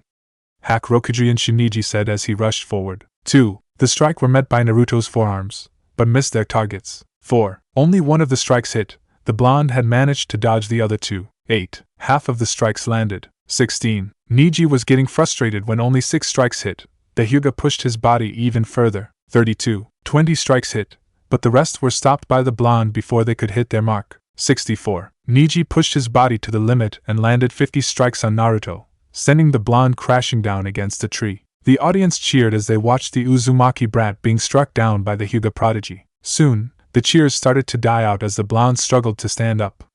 Naruto walked towards the middle of the arena in silence. He stopped when he was in front of Neji, and the audience had completely silenced. Neji could see that something resembling a smile came to the blonde genin's face. Naruto looked up and his gaze fell on the audience. Look at them. Every one of these persons that came to see that fight between Sasuke and Gaara are looking at you right now, Neji, the prodigy, the strongest Hyuga of this generation. You don't know how jealous of you I am right now. All my life all I wanted was for someone to actually worry that I might lose, not praying for my defeat, the genin said. Above the audience, in the judges' stands, Sarutobi's face saddened as he sensed the pain in the blonde's voice. Naruto snorted before continuing. These past months, I thought I had thrown all those petty feelings away yet. Naruto looked at Neji before looking down at the ground. You have always been praised for those eyes of yours. Your mastery with them is what sets you aside from the rest and causes others to be proud of your accomplishments. But the same things that makes me unique would only curse my life even more. Neji remained silent and let Naruto continue as he tried to decipher what the blonde was trying to say. Still, without removing his eyes from the ground, the blonde genin continued. But now I've come to realize that, no matter what I do, my whole life will always be cursed, and I don't want to keep hiding who I am now that I know that the happiness I wished for when I was younger is nothing but a fool's hope. Naruto almost shouted. The Sandaime wouldn't have been surprised if he had felt tears running down his cheek. The pain in the boy's voice had turned into an anger that was long since due for its release. Naruto, are you going to use it? Sakura thought as she watched her teammate, and recalled what had happened in the Forest of Death. Shikamaru frowned as he watched his friend from the terrace. I knew there was something wrong with Naruto, but I never thought that. All the time, Kakashi had remained silent. The guilt inside him was too much to try to speak. Even Sasuke was completely speechless at what his teammate had said. I didn't know. Now Naruto started again. I'm not going to hide it anymore. Neji could see the gathering of chakra around the blonde's eyes. I want you to take a good look at them, Neji, the genin continued. The eyes that unlike you, I'm not proud of. Naruto finished as he raised his head and looked at Neji straight in the eye. Neji along with everyone in the stands gasped as one word entered all of their minds: Sharingan. Chapter 11, Not Far From You. Now Naruto started again. I'm not going to hide it anymore. Neji could see the gathering of chakra around the blonde's eyes. I want you to take a good look at them, Neji, the genin continued. The eyes that unlike you, I'm not proud of. Naruto finished as he raised his head and looked at Neji straight in the eye. Neji along with everyone in the stands gasped as one word entered all of their minds: Sharingan. Silence. I don't understand. Those are Uchiha's eyes. Those can't be real. That has to be one of the brat's tricks. Is he really an Uchiha? Is this a trick from the fox? That brat cannot have the Sharingan. I thought that there was only 2 Uchiha left. What's going on here? Uchiha, demon, Sharingan, those eyes. The sound of a rock crumbling was heard throughout the stadium. Immediately, the eyes from everyone in the audience shifted from the blonde to the terrace. Sasuke. Sakura whispered. She had feared that something like this would happen. The place where Sasuke's hand was lying was surrounded by dust, and pieces of the terrace were falling into the arena. Sakura had to retain a gasp as her eyes focused on the raven-haired boys. Sasuke's Sharingan had been activated. Both eyes were shaking with fierce intensity as they stare at the blonde genin down at the arena. Sasuke did not completely understand. He remembered when his father told him about their bloodline. He remembered the day he had achieved his Sharingan. Those eyes had awakened to save Naruto. Beyond his feeling of confusion, the raven-haired boy felt kind of happy. Maybe, just maybe, he was not alone as he believed. The thought of another Uchiha filled the genin with hope. The feeling of happiness was soon overshadowed by the stronger feeling of confusion. The fact that a new Sharingan had appeared before him had sent the Uchiha into shock. Sasuke had yet to realize that his body was trembling uncontrollably, his fist tightened to a critical point, and his Sharingan eyes fixed on his teammate. Back in the arena, Neji had been able to keep his posture, but his mind was just as confused as the rest of the villagers. Is this some kind of trick? The Hyuga thought as his Byakugan looked directly at the blonde in front of him. This is not a genjutsu. I would have been able to notice if he had cast one. The prodigy came to that conclusion. What are you planning? It's really careless of you to let your guard down at this point of the match. Naruto's voice reached Neji's ears. Immediately, the black-haired boy's eyes widened as he realized that the blonde had appeared behind him. Neji managed to jump out of the way less than a second before Naruto had swiped his arm right through where the Hyuga had been standing. Naruto's eyes moved upward as his Sharingan bore into the still airborne genin just as Neji's Byakugan was directed at Naruto. A second later, the blonde appeared right in front of Hyuga, driving his fist right towards the prodigy's face. Neji was obliged to block the punch with his right forearm due to the attack's great speed. Even if the black-haired genin was able to prevent the full impact of the attack from connecting, the punch had been strong enough to send the Hyuga flying towards the wall at the edge of the arena. Naruto's feet touched the ground, his eyes never leaving the black-haired boy. The blonde took a second to examine that crow. Even now, a vast majority of the villagers were still in a state of shock because of his Sharingan. Naruto snapped out of it just in time to move his head and prevent Neji's strike from connecting. At least it seems that he has been able to overcome his confusion. The blonde thought as he kept on dodging the Hyuga's incoming attacks. As the exchange of blows continued, the blonde was able to stop the black-haired boy's assault for a moment. Then, Naruto raised his right leg and directed a kick towards the prodigy. Responding instantaneously, Neji raised his knee to stop the blonde's attack, but the kick was strong enough to send the Hyuga back. Without wasting any time, Naruto dashed towards his opponent, gathering chakra in his fist. Just before the punch reached the black-haired boy, the blonde's attack was stopped by Neji's Fudokaten. The boy could feel his skin burning away as his fist tried to break through the Hyuga's shield.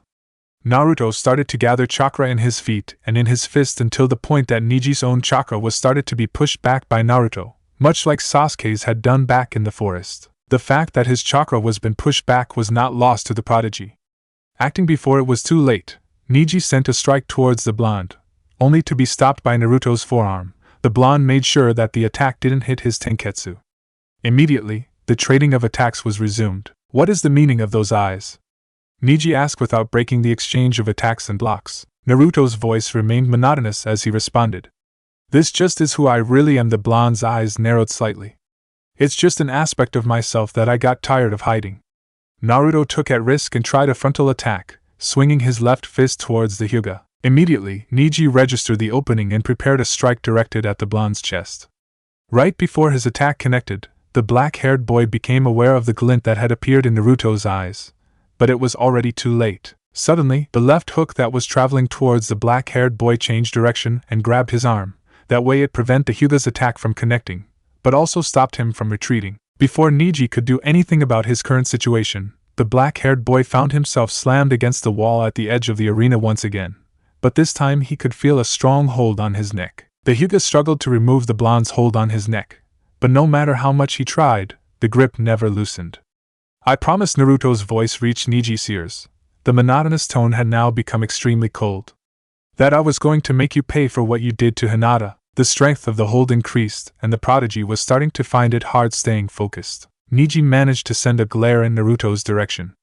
The Byakugan met the strange Sharingan, neither had any signs of backing down. Suddenly, the black-haired boy heard the blonde speak once again. If anything, his voice had become even colder. Tsukuyami. It was the only thing Neji was able to hear before he realized that he wasn't in the arena anymore. He couldn't feel the blonde's grip on his neck anymore. The Hyuga looked around and found himself in a field. Actually, it was more like a wasteland since there was no sign of life as far as he could see.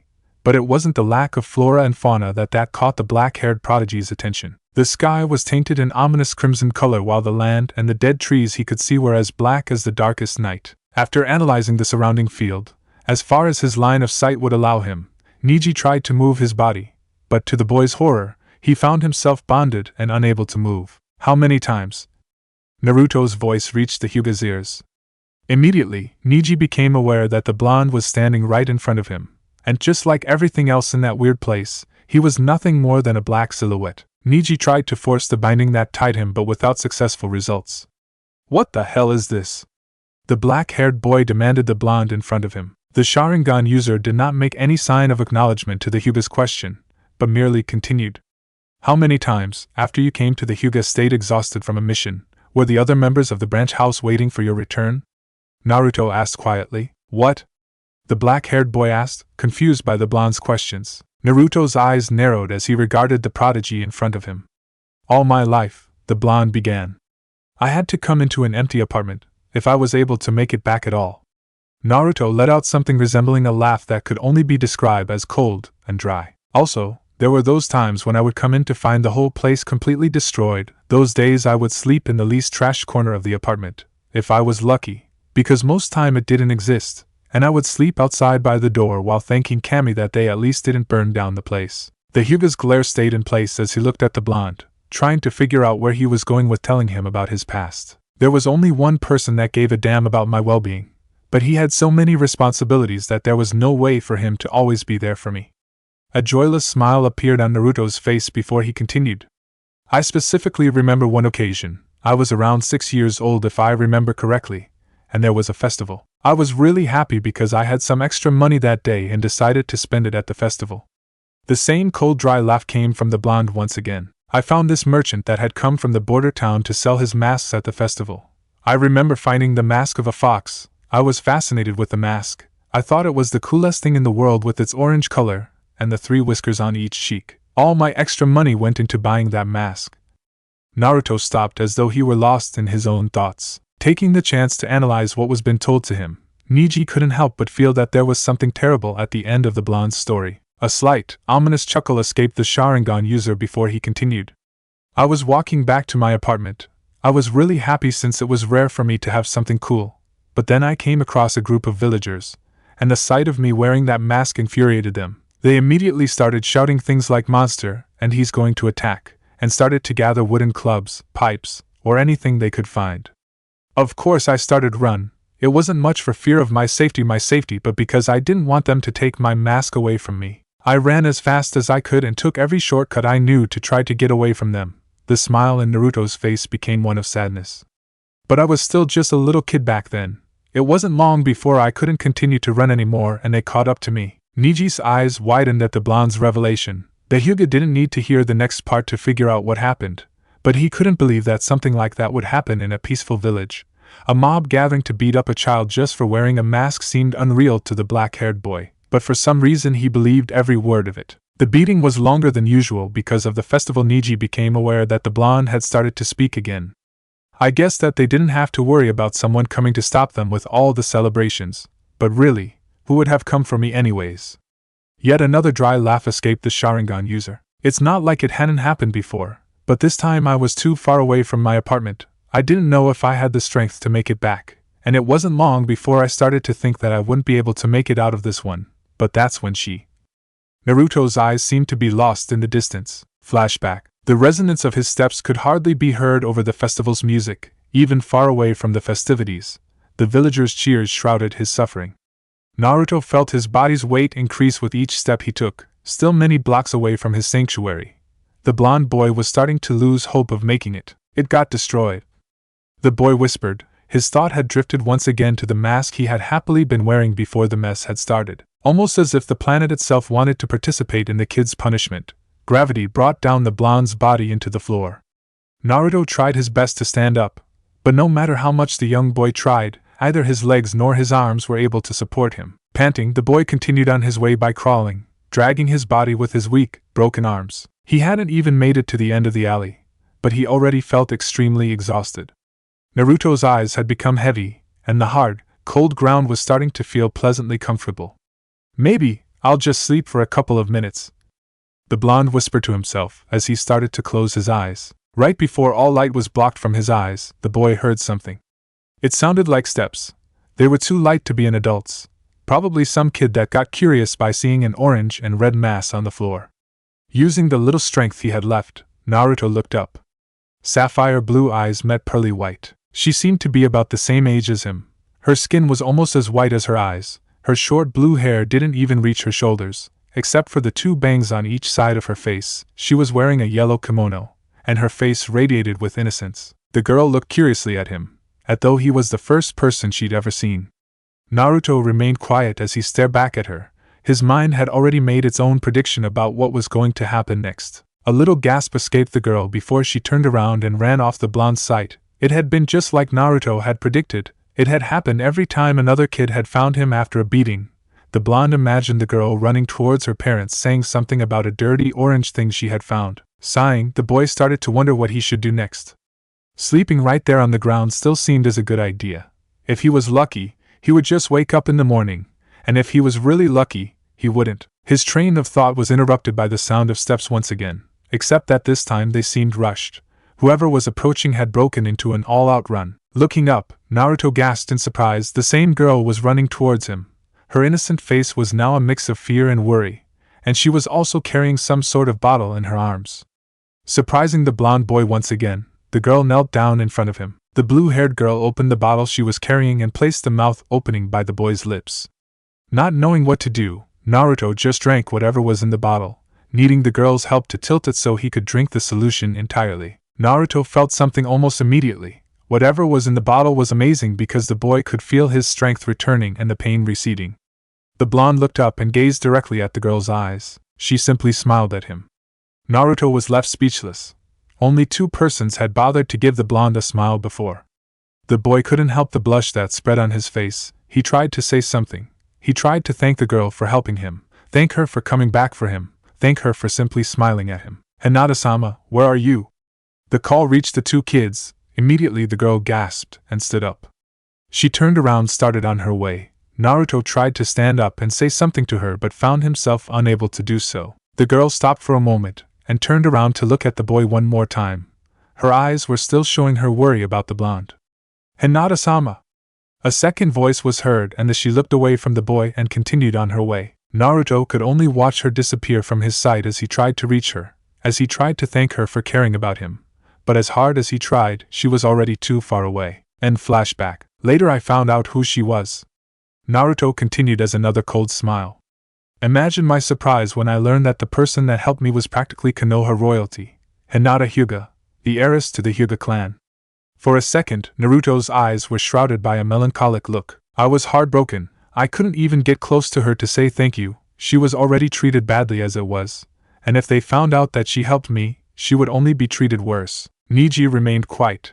He was now starting to understand the reason behind the blonde's action back in the preliminaries. One of the only persons that gave a damn about him. The boy thought as he saw the look on Naruto's eyes hardened. The blonde's gaze fell completely on the Hyuga. All sense of sadness had left the Sharingan user and was replaced by a dark, ominous feeling.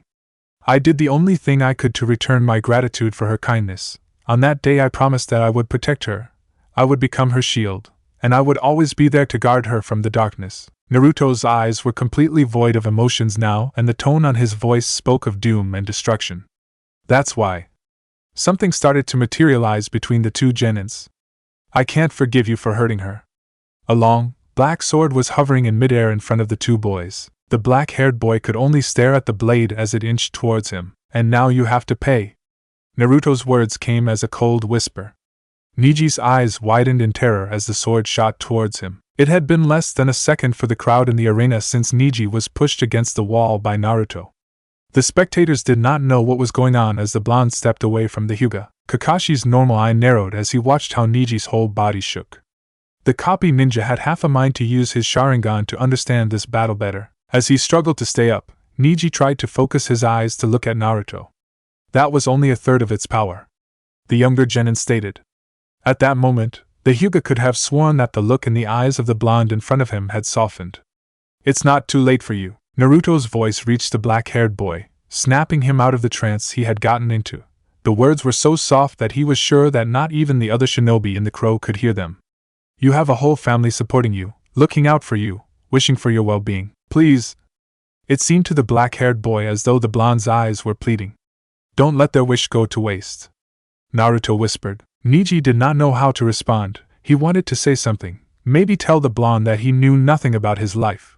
But he couldn't. Everything that the younger genin had said was true. Neji had tried his hardest to deny. The Hyuga did not want to feel any connection to anyone else. But, as much as he tried to push them away, the other members of the branch house had always been there, waiting for him at the door, to treat any wound, or just to simply ask how he was. Neji's body gave up on him, and he found himself falling forward. The Hyuga was surprised when he didn't meet the floor, but that he had fallen on the blonde's shoulder. Think back. Naruto's words reached him once again. How many times, as you returned home, did you saw Hinata sitting by her window, waiting for you? He asked with the same soft voice. Neji's eyes widened as the memory of every homecoming rushed back to him, and in each one, he could see a girl by her window smiling at him. As feelings of regret and guilt overwhelmed him, Neji's world turned into darkness. Naruto caught the falling body, preventing him from hitting the floor. I think this match is over, the blonde said as he looked at Genma. Snapping out of his own trance, the proctor raised his hand. The winner of this battle is Uzumaki Naruto, he exclaimed. The crowd remained quiet. They didn't know what had happened as they watched the medic Nines walk into the arena and take the Hyuga inside. No one dared to say or do anything as Naruto walked back to the participant balcony in a silent stadium. The blonde jumped into the terrace without saying a word, just like that rest of the people present in the stadium. As Naruto started walking towards the back, his Sharingan eyes shifted to the side, for a single second, and focused on Sasuke. Shock, the initial surprise of the existence of another Sharingan had still yet to leave the raven-haired boy. Anger, at himself for letting himself get so weak while his teammate had acquired so much strength. Fear, Sasuke had recognized that jutsu. So many times he had relived his experience with it in his nightmares. It was the same jutsu that his brother had obtained along with the Magenkyo Sharingan. But how could Naruto have it? The genin had already become aware of his shaking, but he was unable to will his body to stop. Naruto walked until he reached the opposite wall. The blonde sighed as he turned around and leaned back against the wall. Just like I expected. The genin thought as his gaze fell down to the floor, the Sora Sharingan leaving his eyes. Drip. The sound of a drop falling on snapped the blonde out of his trance. Naruto looked at his hand where blood was streaming down from his knuckles. It must have been when I punched Neji's Kaiten, the boy determined as he observed his fist. Suddenly, Naruto heard a tearing sound and piece of cloth fell on his bleeding hand. Clean up and stop making a mess. Shikarima's voice reached the blonde. Looking up, the Sharingan user could see the Nara standing in front of him. A piece of his jacket's sleeve had been torn. Thanks, the blonde said in a soft voice as he cleaned his fist. Each time I think that I'm beginning to understand you, you come up with something completely unexpected. Shikamaru commented as he crossed his arms and smirked. Sharingan? I can honestly say that I did not see that coming, he added as the blonde returned the smirk. The medical team had finally left the arena. I wonder what surprise this next match will bring, Genma thought. I ask all the participants of the last match, Uchiha Sasuke and Sabaku no Gaara, please come down to the arena. Genma exclaimed. Immediately, sand started to spin around Gaara. The redhead disappeared to later reappear standing in the middle of arena. Many people in the audience shivered at the insane smile that his face wore. Sasuke was finally able to stop shaking. The black-haired Uchiha looked back at the blonde by the wall. For a fraction of a second, Naruto's blue eyes met Sasuke's Sharingan. Without saying a word, the black-haired genin jumped into the arena and started to walk towards his opponent. As soon as the Uchiha came into view, many of the spectators found their voice. The talk started right away. Some talk about how a true Konoha elite would show everyone what a real shinobi is all about. A number were wondering how he would defeat the Sannin. But others were thinking what Sasuke's thoughts were about the possibility of not being the last Uchiha in Konoha. Genma waited until Sasuke reached the center. When it became apparent that there would not be any thrash talk between the two genins, Genma raised his arm. The fourth match of the finals is about to begin. Uchiha Sasuke vs Sabaku no Gaara. The Jounin looked at the two boys beside him. I hope we're ready for this, he thought before he brought his hand down. Commence. In less than a second, a stream of sand shot out of Gaara's gourd straight towards Sasuke. Moving quickly, the Uchiha jumped back out of the way. The sand seemed to bounce back from the ground and chase the black-haired genin. Sasuke kept moving back and dodging until he reached the sand. The Sharingan users jumped to his right as the stream of sand crushed the place he had been standing. As soon as Sasuke's feet touched the ground, the Uchiha ran towards the redhead. He hadn't gotten halfway through when a wall of sand had already formed in front of him. Gathering chakra in his feet, the black-haired boy jumped out of the sand's reach. The leap was strong enough to land at the same distance he had been from Gaara, but on the other side. The redhead was starting to get irritated. His hands went through a series of signs as he glared at Sasuke. Sabaka aimed the Sannin said. Immediately, the sand around him shot into the air, just to drop towards the Uchiha at an incredible speed. The raven-haired boys started to move at an incredibly speed to dodge the descending shots of sand. Those moves, Gaara thought. They remind of that other one. Kakashi, you? Guy begun as he looked at his comrade. The copy Nin merely sighed. The only way that he could beat Gaara's defense was to use the move of the one that already had. The gray-haired man stated. Guy's eyes narrowed. And he achieved it in 3 months? The Jounin asked. He was only able to imitate his movie. Kakashi began to explain. But there was no way that he would be able to duplicate Lee's speed. The answer surprised Guy. But I could have sworn that he just... The eccentric Jounin stopped as he noticed that his rival had lowered his head slightly. Realization hit the black-haired man. Is his body able to endure it? He asked. Down at the arena, Sasuke had been dodging all of the sand shots that were coming violently from above. Now, as he saw an opening, taking out a kunai tied with an exploding tag, the Uchiha threw it towards Gaara. Immediately, the sand stopped the kunai, but it couldn't prevent the explosion created by it. Gaara had been protected by the sand, but the blast had raised a cloud of smoke, preventing the redhead from seeing anything. Unexpectedly, the sand shot forward, startling the Sannin. Did he decide to attack?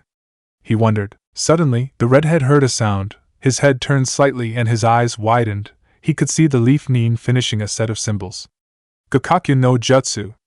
Sasuke exclaimed as a blast of fire came from his mouth towards the Sannin. Fortunately for Gaara, the sand had blocked the fire jutsu before it had a chance to connect. The redhead willed the sand to attack the raven-haired boy, driving the Konoha genin back into the wall. The sand returned to the Sannin. Good, I have him on the defensive. The Uchiha thought. Sasuke was about to move forward when he felt a jolt of intense pain on his leg. Not yet. He whispered to himself as his eyes drifted to look at his teammate in the participants' balcony. Flashback. Sasuke was panting as he struggled to stay up. No matter how hard he tried, he wasn't able to achieve the same speed that, according to Kakashi, Lee had used to get past Gaara defense.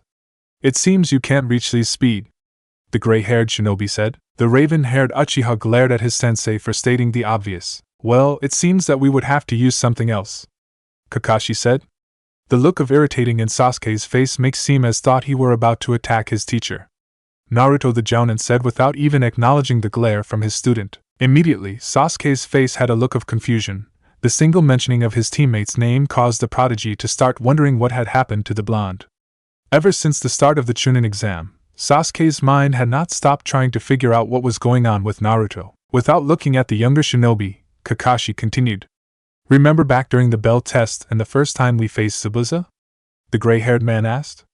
Kakashi waited for Sasuke to nod before carrying on. For a single moment, during both occasions, Naruto showed a moment of incredible brightness, in which he was actually able to take Zabuza and me by surprise. The copy Nin said. A frown formed on Sasuke's face. And what does that have to do with everything? The raven-haired boy asked. I'm getting to that. Kakashi said. It seemed to the Uchiha that his sensei was enjoying the fact that he was building suspense. In both of those occasions, nobody expected that from Naruto. We all made assumptions according of what we have observed from him, and were unaware of the potential he had. The gray-haired shinobi explained. And that's how you can get past Gaara's sand defense. The Uchiha recounted his sensei's speech in his mind, but as much as he tried, he was unable to see the connection between Naruto and him bypassing the Gaara's defenses. At the look of confusion in his student's face, Kakashi decided to explain even further. Gaara's sand reacts according to motion. Lee was so fast that the sand was unable to keep up, but since you can't maintain that type of speed, you have to lure the sand and, at the last second, boost your speed for a single moment in order to get past it. Just like in Naruto's cases, Gaara would not expect it.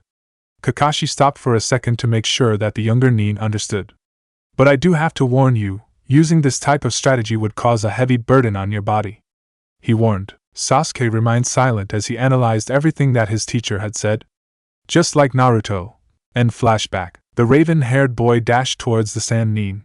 The sand moved forward in response but missed the Sharingan user by less than half an inch. How was he able to dodge it? Gaara thought as Sasuke merely sidestepped the streams of sand. Without halting his run once, Sasuke reached the redhead, driving his fist to the side of the sand nin's face. The other genin's punch was strong enough to lift Gaara from the ground and flying back. Due to the attack's force, Gaara's body turned in the air. The redhead could see the sand already coming to catch him. But before that could happen, Sasuke appeared in front of him, hitting him across the face with his forearm and sending the sand nin crashing face down into the ground. Gaara hit the ground so hard that the impact caused him to bounce back up into the air. Immediately, the redhead felt an extreme jolt of pain from his side as Sasuke kicked him on his side, sending the redhead flying away once more. Now! Sasuke shouted in his mind as he released on of the binding in his left hand. Flashback. Sasuke-kun at the sound of his female teammate's voice, the Uchiha turned around. Sakura walked timidly towards the raven-haired boy, her gaze fixed on the floor. They were in the hospital. After his collapse during the matches, Sasuke was finally going to be released and be able to start his training with Kakashi. What is it, Sakura? The boy asked, a little colder than he might have intended. The girl did not look up from the floor. It's about Naruto, she said with a low voice. The mentioning of his other teammate immediately caught Sasuke's attention. During the finals, Sakura started again. If you I mean when you get to the second round, if you have go against Naruto. Please don't fight him, she exclaimed. Sasuke was taken back by what the pink-haired girl and said she had left him speechless. Please, Sakura said as she tried to keep her voice even. I don't want it to happen again, not like last time. Even thought her eyes were directed to the floor. Sasuke could see that she was at the verge of tears. I don't want you two to kill each other. I don't want to see you fight like that day. Something jolted in Sasuke's memory, something that he had dismissed as a nightmare back in the forest of death. He remembered he felt like he was drowning in a dark ocean. At first he enjoyed the blissfully feeling it bestow upon him, but then he realized that the darkness was overwhelming him. He desperately tried to reach for the surface. As he got close he noticed someone standing on the dark ocean. When he got even closer he recognized to be Naruto. The black-haired boy tried to reach his teammate, but when he tried to raise his hand above water, an extremely powerful and cold gust of wind started to push the Uchiha back through the water. For some reason it seemed to the drowning boy that the wind was originating from the blonde. The raven-haired genin was starting to become desperate. He called for his teammate, but Naruto merely looked down at him for a couple of seconds before he turned around and started to walk away, leaving Sasuke to drown in the ocean of darkness. The boy broke out of his trance. His eyes narrowed as he regarded his pink-haired teammate. What do you mean by last time, Sakura? What happened in the forest? Sasuke asked as he took a step forward. Sakura merely shook her head. And nothing, she said with a breaking voice. I'm sorry, it's nothing, the kunoichi said as she turned around and started off. Sakura! Sasuke shouted as he started after her. Sakura, wait! He exclaimed as went through the hospital's exit, but she was already gone. Sasuke's eyes snapped open. He was lying flat on the ground. His whole body ached. You passed out because of the pain. Kakashi's voice reached him. I warned you of the burden. Struggling to stand up, the raven-haired boy couldn't force back the memory of his conversation with Sakura a week prior. Even the intense pain his body, especially his legs, felt couldn't deter his mind. Tell me the truth. The Uchiha started in a low voice as he looked at his teacher. At our current states, who's stronger? Naruto or me? Sasuke asked, his eyes fixed on the older Sharingan user. Kakashi regarded his student for a moment. The truth is, he begun. His words were just above a whisper. Right now, end flashback. Sasuke's hands flashed through hand signs at Jounin's speed as he gathered his chakra. The crowd gasped as the raven-haired genin's chakra became visible in the form of lighting. You thought him that? Guy said to his comrade. He disbelieved what he was seeing. Chidori!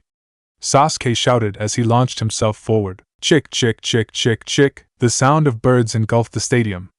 Gaara willed his sand to stop the leaf nin, but just like before, the raven-haired boy was able to sidestep in the last second possible. As a last act of desperation, the redhead raised 4 walls of sand in front of him. Brining his left arm forward, the Uchiha rammed through the first 2 walls. It's not you. Kakashi's response drifted back into his mind as he broke through the 3rd wall. I will win this match. Naruto, just wait. I will be your opponent for the second round," Sasuke declared as he closed his left hand into a fist and punched the last wall. At the sign of his last defense been taken out, Gaara jumped back trying to get away from the Leaf Nin's chakra-charged fist. Gaara was able to get away when the raven-haired boy's fist was less than an inch from his chest. Sasuke was panting. He mentally cursed himself for not driving his punch a little longer, and put an end to the match once and for all. Looking up as his opponent landed away from him, the Uchiha was taken back by the insane smile in the Sand Nin's face. The gourd on Gaara's back fell. The raven-haired genin's attack had cut what attached it to the redhead's back. As soon as the gourd fell to the ground, it dissolved into sand. "Sabaku Ro!" the Sand Nin shouted as he brought his hand together into a sign. Immediately, the sand surrounding him encased his body into a sphere. Sasuke's eyes narrowed as he regarded the orb of sand in front of him. "Ha ha!" Gaara's laugh was heard throughout the stadium. Its mere sound sent chill through the spine of many spectators. "Sabaku Kyoken!" the redhead shouted from inside the sphere. Sand started to gather in front of the orb, creating the massive figure of a 12 feet tall golem. Daisen no Mi was heard next, as an eye formed out of sand and encrusted itself on what would be the golem's face. With a slow movement, the giant raised one of his arms as the limb increased in size. When the arm was almost completely extended in the air, the golem brought it down with a powerful crash. Sasuke had to jump to the side to prevent being crushed by the gigantic arm. As soon as the Uchiha's feet touched the ground again, the raven-haired boy had to jump into the air as the other arm went right through where he had been less than a second ago, hitting the wall at the edge of the arena and leaving a crack behind. Sasuke's started hand went through a series of familiar hand signs. Gakakyu no Jutsu, a fireball shot out of the Leaf Nin mouth again. The flames blocked the sand golem from Sasuke's view. The Uchiha was sorry for his plan of action as an enormous sand hand appeared through the fireball and grabbed the raven-haired boy in mid-air. Watching what was going on through the single eye on the golem, Gaara willed the giant to slam the other genin full force into the ground. The crowd gasped in horror as the prodigy met the ground with a terrible sound. The Uchiha laid inert on the ground as the golem raised its arm once again, its fist increasing in size as it hovered above the Leaf Shinobi. In the participants' balcony, Naruto tightened his fist to the point that blood started to run down again. Down in the arena, Sasuke was aware of the danger he was in, but the force in which he hit the floor had left his body unresponsive for the time being. The boy could see the monstrous sand fist coming down as his sensei's words drifted back into his mind, the answer of the question he had asked during the training, the reason why he needed to win. "It's not you." With another thunderous sound, the golem brought his fist down. Many gasps and screams were heard from the audience. A cloud of dust and sand had filled the arena, preventing the spectators from seeing what had happened to the Konoha prodigy. Suddenly, a black silhouette was seen falling down from the air. When it touched the ground, it dissipated some of the dusk, revealing the raven-haired boy standing on the arena. "I refuse to lose," Sasuke whispered as he released another one of the bindings in his left hand. "Watch this, Naruto," the boy thought, his hands going through a new set of signs as the golem started to move towards him. Guy's eyes widened once again. "Those are not the hand signs for Chidori," he said in disbelief as he looked at Kakashi once again. The gray-haired man's face was unreadable. "Sasuke, are you sure you can pull this off?" the Jounin said softly. A huge amount of chakra started to gather in raven-haired boy's hand. "Right now you might have surpassed me, but know this." The lighting appeared once again, but not only in his palm. This time it kept increasing to the point where it was no longer in his hand, but it completely covered the Uchiha's body. "I'm not far from you." Sasuke's chakra burst and shot into the sky. Chapter 12, Crumbling Leaf. A huge amount of chakra started to gather in the raven-haired boy's hand. "Right now you might have surpassed me, but know this." The lightning appeared once again, but not only in his palm. This time it kept increasing to the point where it was no longer in his hand, but it completely covered the Uchiha's body. "I'm not far from you." Sasuke's chakra burst and shot into the sky. The crowd in the stadium gasped at the tower of lightning that had formed out of the raven-haired boy's body. Sasuke brought his arm forward, willing the chakra pillar to twist, forming a spiral. The end of the column started to change. The spectators could discern what seemed to be eyes and fangs as the chakra took the form of a dragon's head. "Raikiri Ryo!" the Uchiha shouted as the head at the end of the spiral let out an intimidating roar. "Incredible," Guy thought as he watched in amazement his rival's student. To be able to manipulate chakra like that at such a young age. The Jounin looked to his right, and to his surprise, his gray-haired comrade had an extremely concerned look on his face. "Is it that much of a burden?" the man thought as he went back to watch the arena. By now the dragon had taken form completely. It was several feet long. The head was almost the size of a small horse. Its long body came down in a spiral that ended in the Uchiha's left hand. The serpentine body had remained moving since its creation, as the head seemed to be tilting towards the sand golem in from on it. The raven-haired genin tightened his hold on the chakra flow, causing the dragon to roar again.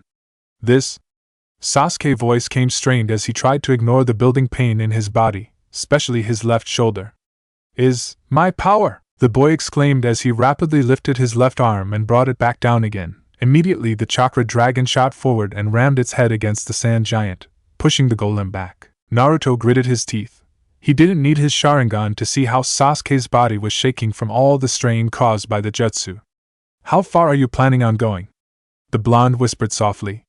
Unknowingly to him, his right hand was cracking the ledge of the balcony out of unconscious concern. The Uchiha refused to lessen the force with which he was pushing the chakra dragon against the golem, though now the sand monstrosity was starting to push back as Gaara's insane laughter was heard once again.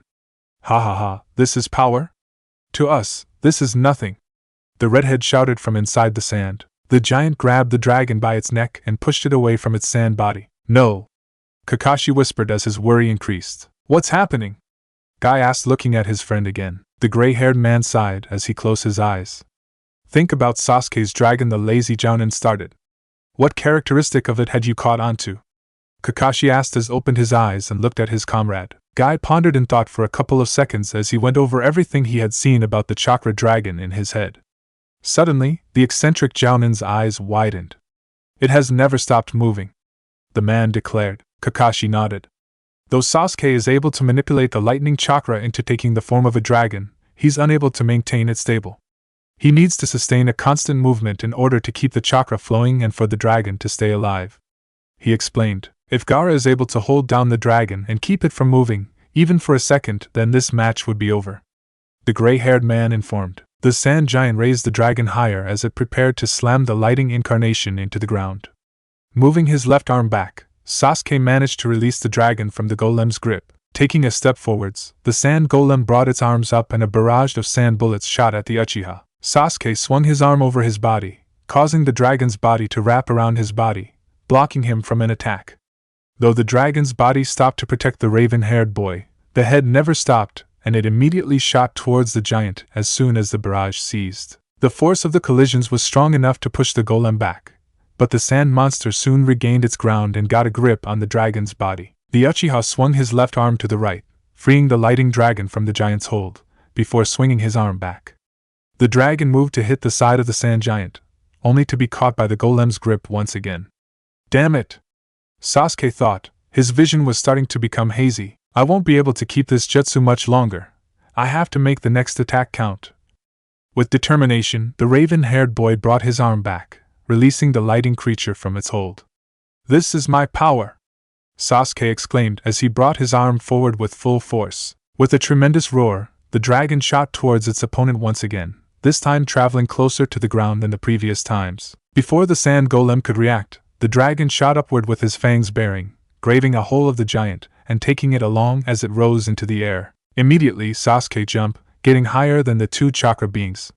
Using the dragon's body as leverage, the raven-haired boy shot himself towards the sand monster, gathering all the chakra released on the dragon's body into his left hand. With the extra charged Chidori burning in his hand, Sasuke rammed his hand into the sand golem's body, breaking through it and causing the sand to start to disperse.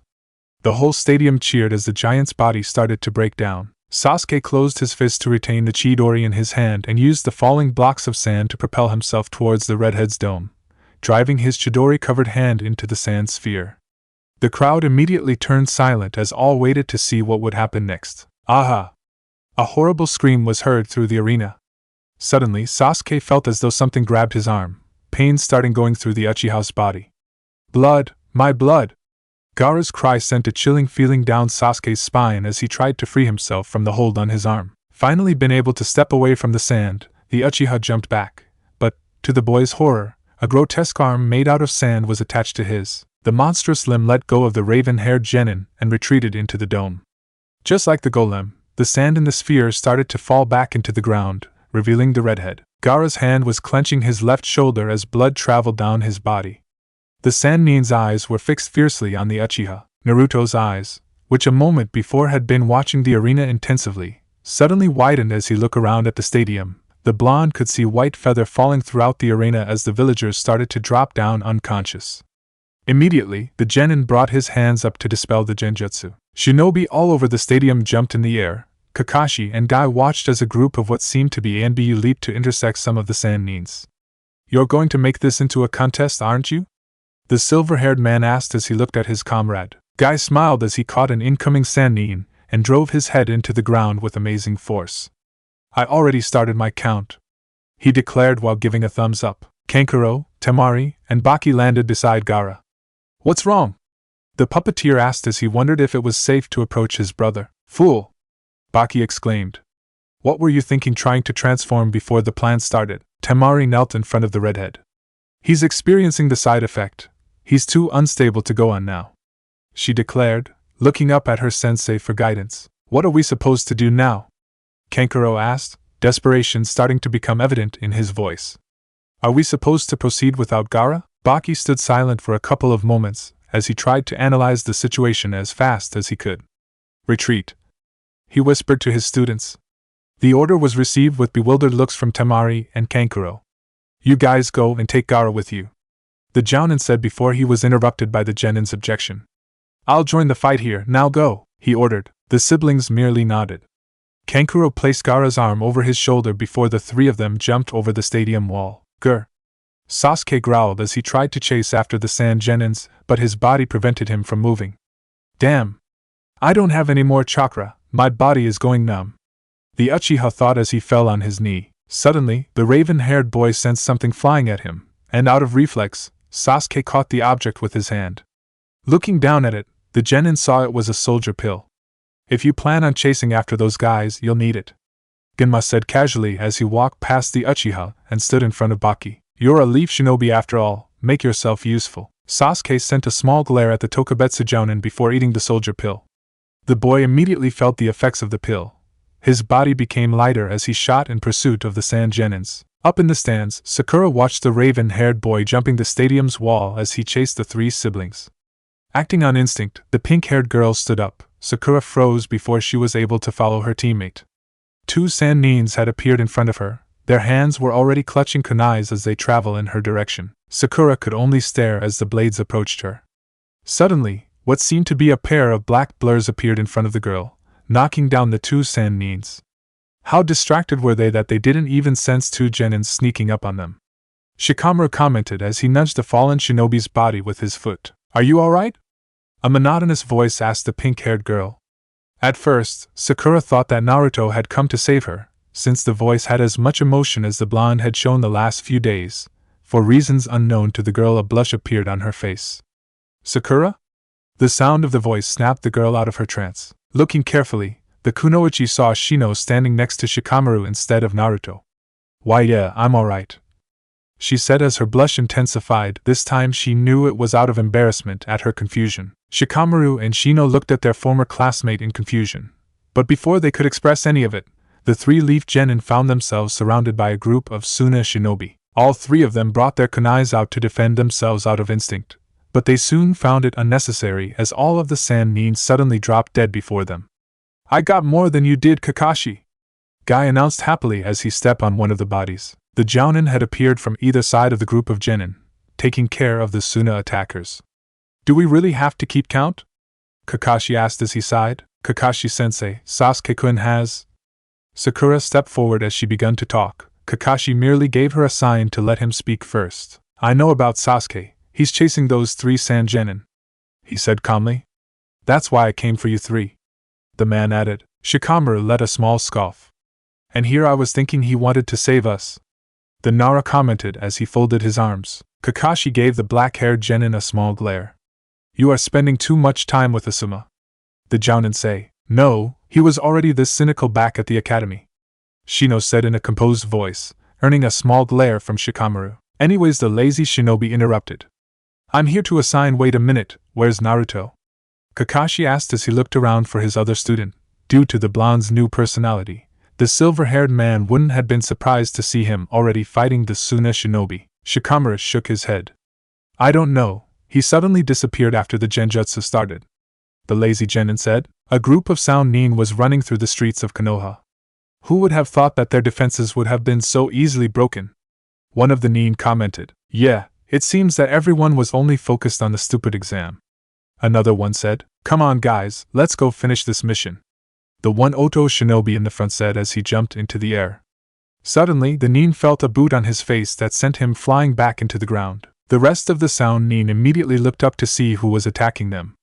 So, Otogekure is taking part in this attack as well? Naruto asked as he stood in front of the invading shinobi. One of the Oto nin growled in anger before he launched himself towards the blonde. Why you little? It was all he managed to say before he suddenly went quiet and, with a tearing look on his face, dropped to the ground. The rest stare in shock at the newly arrived Konoha shinobi. Wait, one of them said as he stepped forward. This guy is just a kid, he declared. Yeah, he's probably a mere genin that just got lucky and sucker punched us. Another one declared. Let's get him. The Oto shinobi shouted. His comrades roared in agreement as they prepared to attack. Their eyes widened in terror when they realized that their bodies couldn't move. Suddenly, the surroundings turned black while the sky was tainted with crimson. Before they could completely register their surroundings, their bodies were bound by chains. You guys can't be jounins. The blonde's voice snapped the sound nin's attention back to him. Their eyes widened even further as they saw the strange colored Sharingan in his eyes. Otherwise you would have realized that. Numerous blades appeared hovering in mid-air in front of them. You've been in my world all along. The boy's words sounded like a death sentence for the Oto shinobi. Their screams fell on deaf ears. Kakashi could hear the fighting that had broken out all throughout the village. I have an idea where he might be. The jounin though as he glanced at the clouds of smoke that were forming all around the village. Well, you four would have to then, he said as he turned towards the three genins. Wait a second, Kakashi-sensei, did you say four? Sakura asked, looking up at her sensei confused. Without answering, Kakashi started on a set of hand seals which end up creating a cloud of smoke. Let me introduce you to the fourth member, and tracker, of your team. Pack in the smoke dissipated, revealing a small brown dog. That it? Shikamaru commented with disappointment as he looked at the canine. This little dog looks like it could be hurt just by looking at a kunai. With surprising swiftness, Pakin jumped on the Naro's head. Who are calling little? Ponytail boy. The dog said with unexpected seriousness. Cough cough. Kakashi's fake cough directed the genins, and the dog's, attention back to him. You can discuss your dysfunctional unit later on. I'm about to assign you an A-rank mission. At the mentioning of A-rank, the group placed their undivided attention on the jounin. Sasuke is in pursuit of those sand genins. I want you to intercept and stop him. The man announced. Why? Shikamaru asked. Kakashi sighed slightly. He had hoped that they wouldn't question him. There's something odd with the redhead. I think that it might be dangerous if he and Sasuke were to resume their fight. That's why you have to stop him before he catches up to them. The silver-haired man said. Even without completely understanding the situation, the genins and the dog nodded. Now go! Kakashi ordered right before the group set off. As soon as the genin disappeared, Kurenai landed beside the silver-haired man. Are you sure about this? She asked with a concerned look. Kakashi merely nodded as he sensed their chakra getting farther away from the stadium. The black-haired woman sighed. Well, there's something I need to do, so I'm going to ask you cover my back, she said, and before Kakashi had a chance to answer, she was gone. Hey Kakashi! I already have 10 on my count, Guy announced as he slammed his opponent into the ground. 11. Kakashi sighed again as he jumped into the air. Kurenai moved to a different part of the stands. Kai, she said before placing a hand on one of her students. Kiba shook slightly as he awoke. It's too early for school, Hanane, the boy murmured as he rubbed his eyes. The kunoichi shook her head in mild disbelief. Kiba, she said with a little force. Immediately, the brown-haired boy immediately straightened. Kurenai-sensei, what's going on? The boy didn't need to finish his question, as the answer was right in front of his eyes, leaving him speechless. Standing up, Kurenai picked up the body of her third student. Kiba, I don't need to explain the situation to you, do I? She waited for the Inuzuka to nod. I want you to take Hinata to the Hyuga estate. She's not safe here with her current condition. The woman explained. Kiba stood up. But the blonde begun but was soon silenced when his sensei brought one of her hands forward to silence him. Once the boy calmed down, Kurenai continued. Kiba, this is a very important mission. Are you telling me you can't handle it? Do I have to ask Shino? the woman said, knowing which buttons to push with the brown-haired genin. Or maybe Naruto? She paused before the last push. Or perhaps Shikamaru would do a better job than you. The kunoichi's technique had immediate effect. There's no way in hell that lazy Nara can do this mission better than me, Kiba exclaimed. I am the most suited shinobi in this whole village for this mission, he declared as he continued to shout. Kurenai smiled as she walked behind the shouting boy and placed Hinata on his back. Very well, have safe trip, she said before returning to battle. Kiba made sure that his teammate was secure on his back and Akamaru on his chest before setting off towards the Hyuga estate. The group kept on jumping through the trees. How are we doing packin'? Sakura asked. The dog shook his head.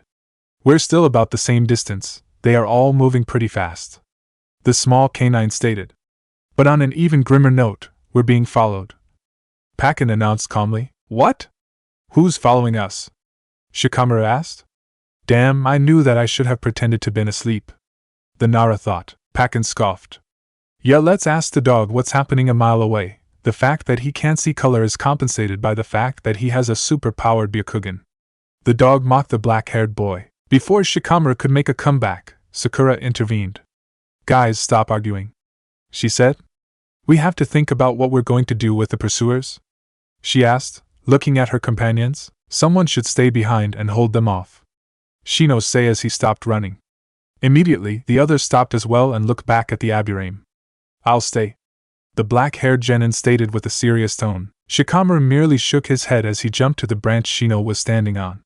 No, I'll stay, the Nara said.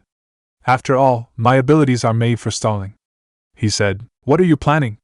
Shino asked silently without looking at his comrade. The Nara merely smirked.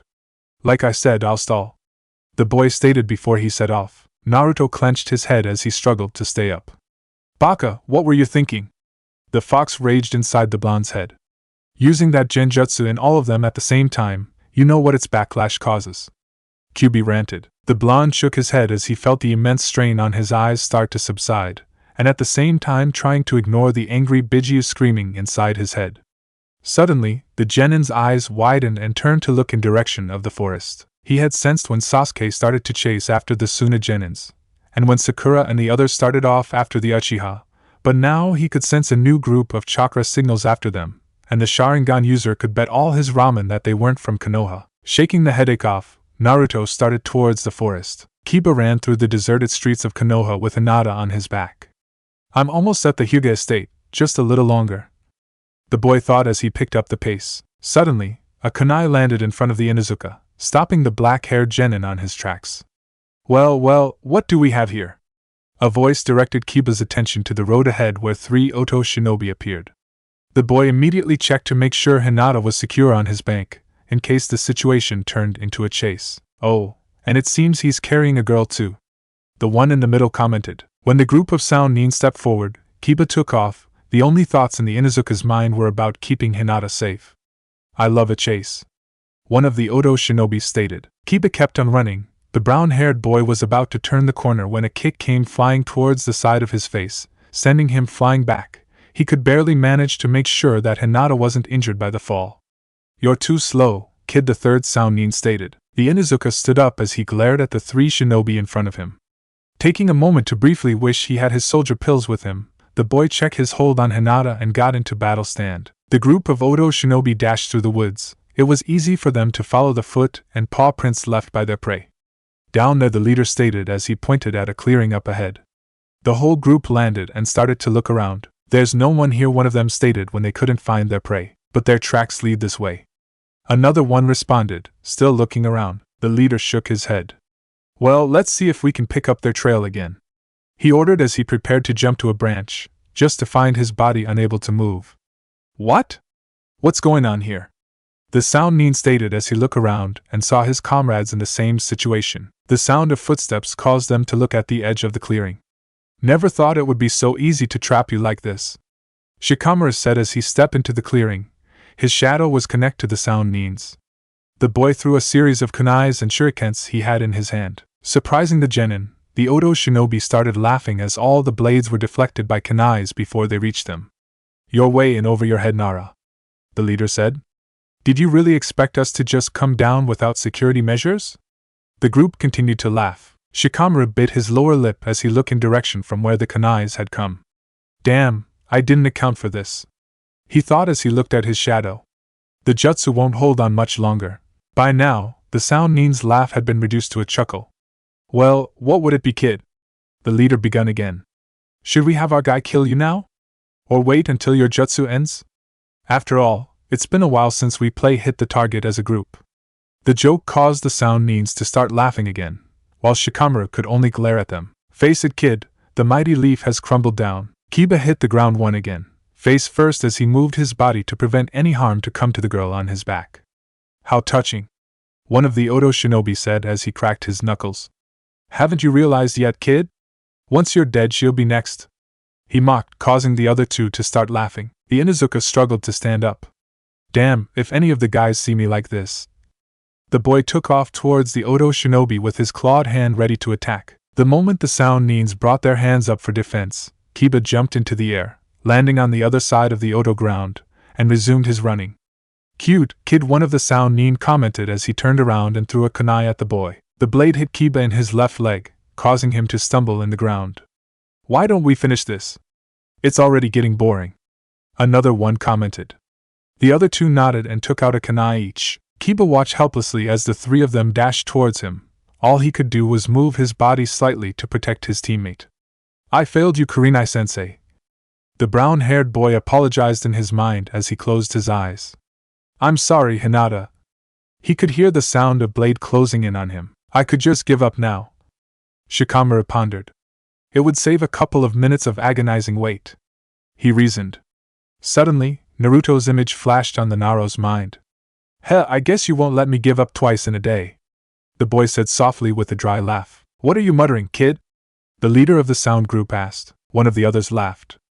I think he finally lost it, he declared. The other Oto Nins joined him laughing. A sound above the laughter caught Shikamaru's attention.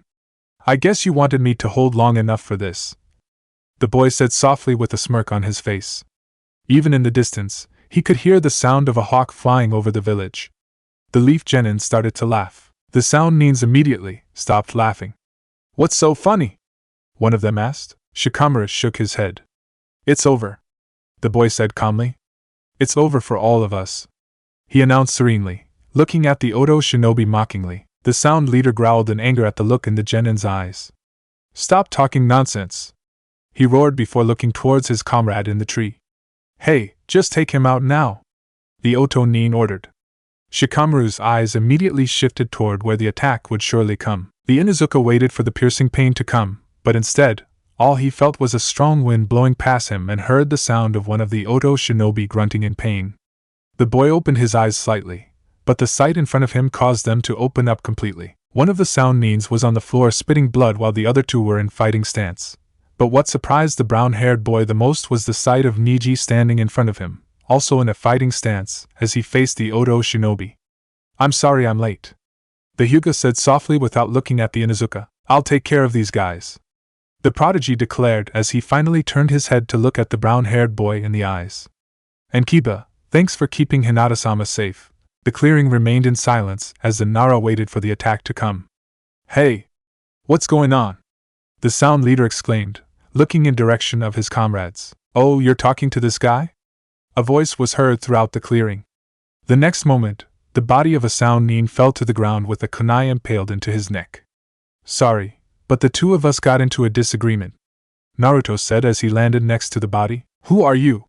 One of the Odo shinobi asked. Fear was starting to appear in his eyes. The blonde ignored the question as he walked towards the Nara. Pretty decent performance. For a second there I was worried that you would throw the towel before I got here, the boy commented. Shikamaru smirked. I knew you wouldn't let me hear the end of it if I'd done it. It would have been too troublesome having you criticize me every day at my grave, the black-haired boy simply said. A smirk appeared in Blonde's face as well. That's true, he said as he turned to look at the group of Odo shinobi. But you can let go of the jutsu now. The Sora Sharingan appeared on Naruto's eyes. I have then on my sight,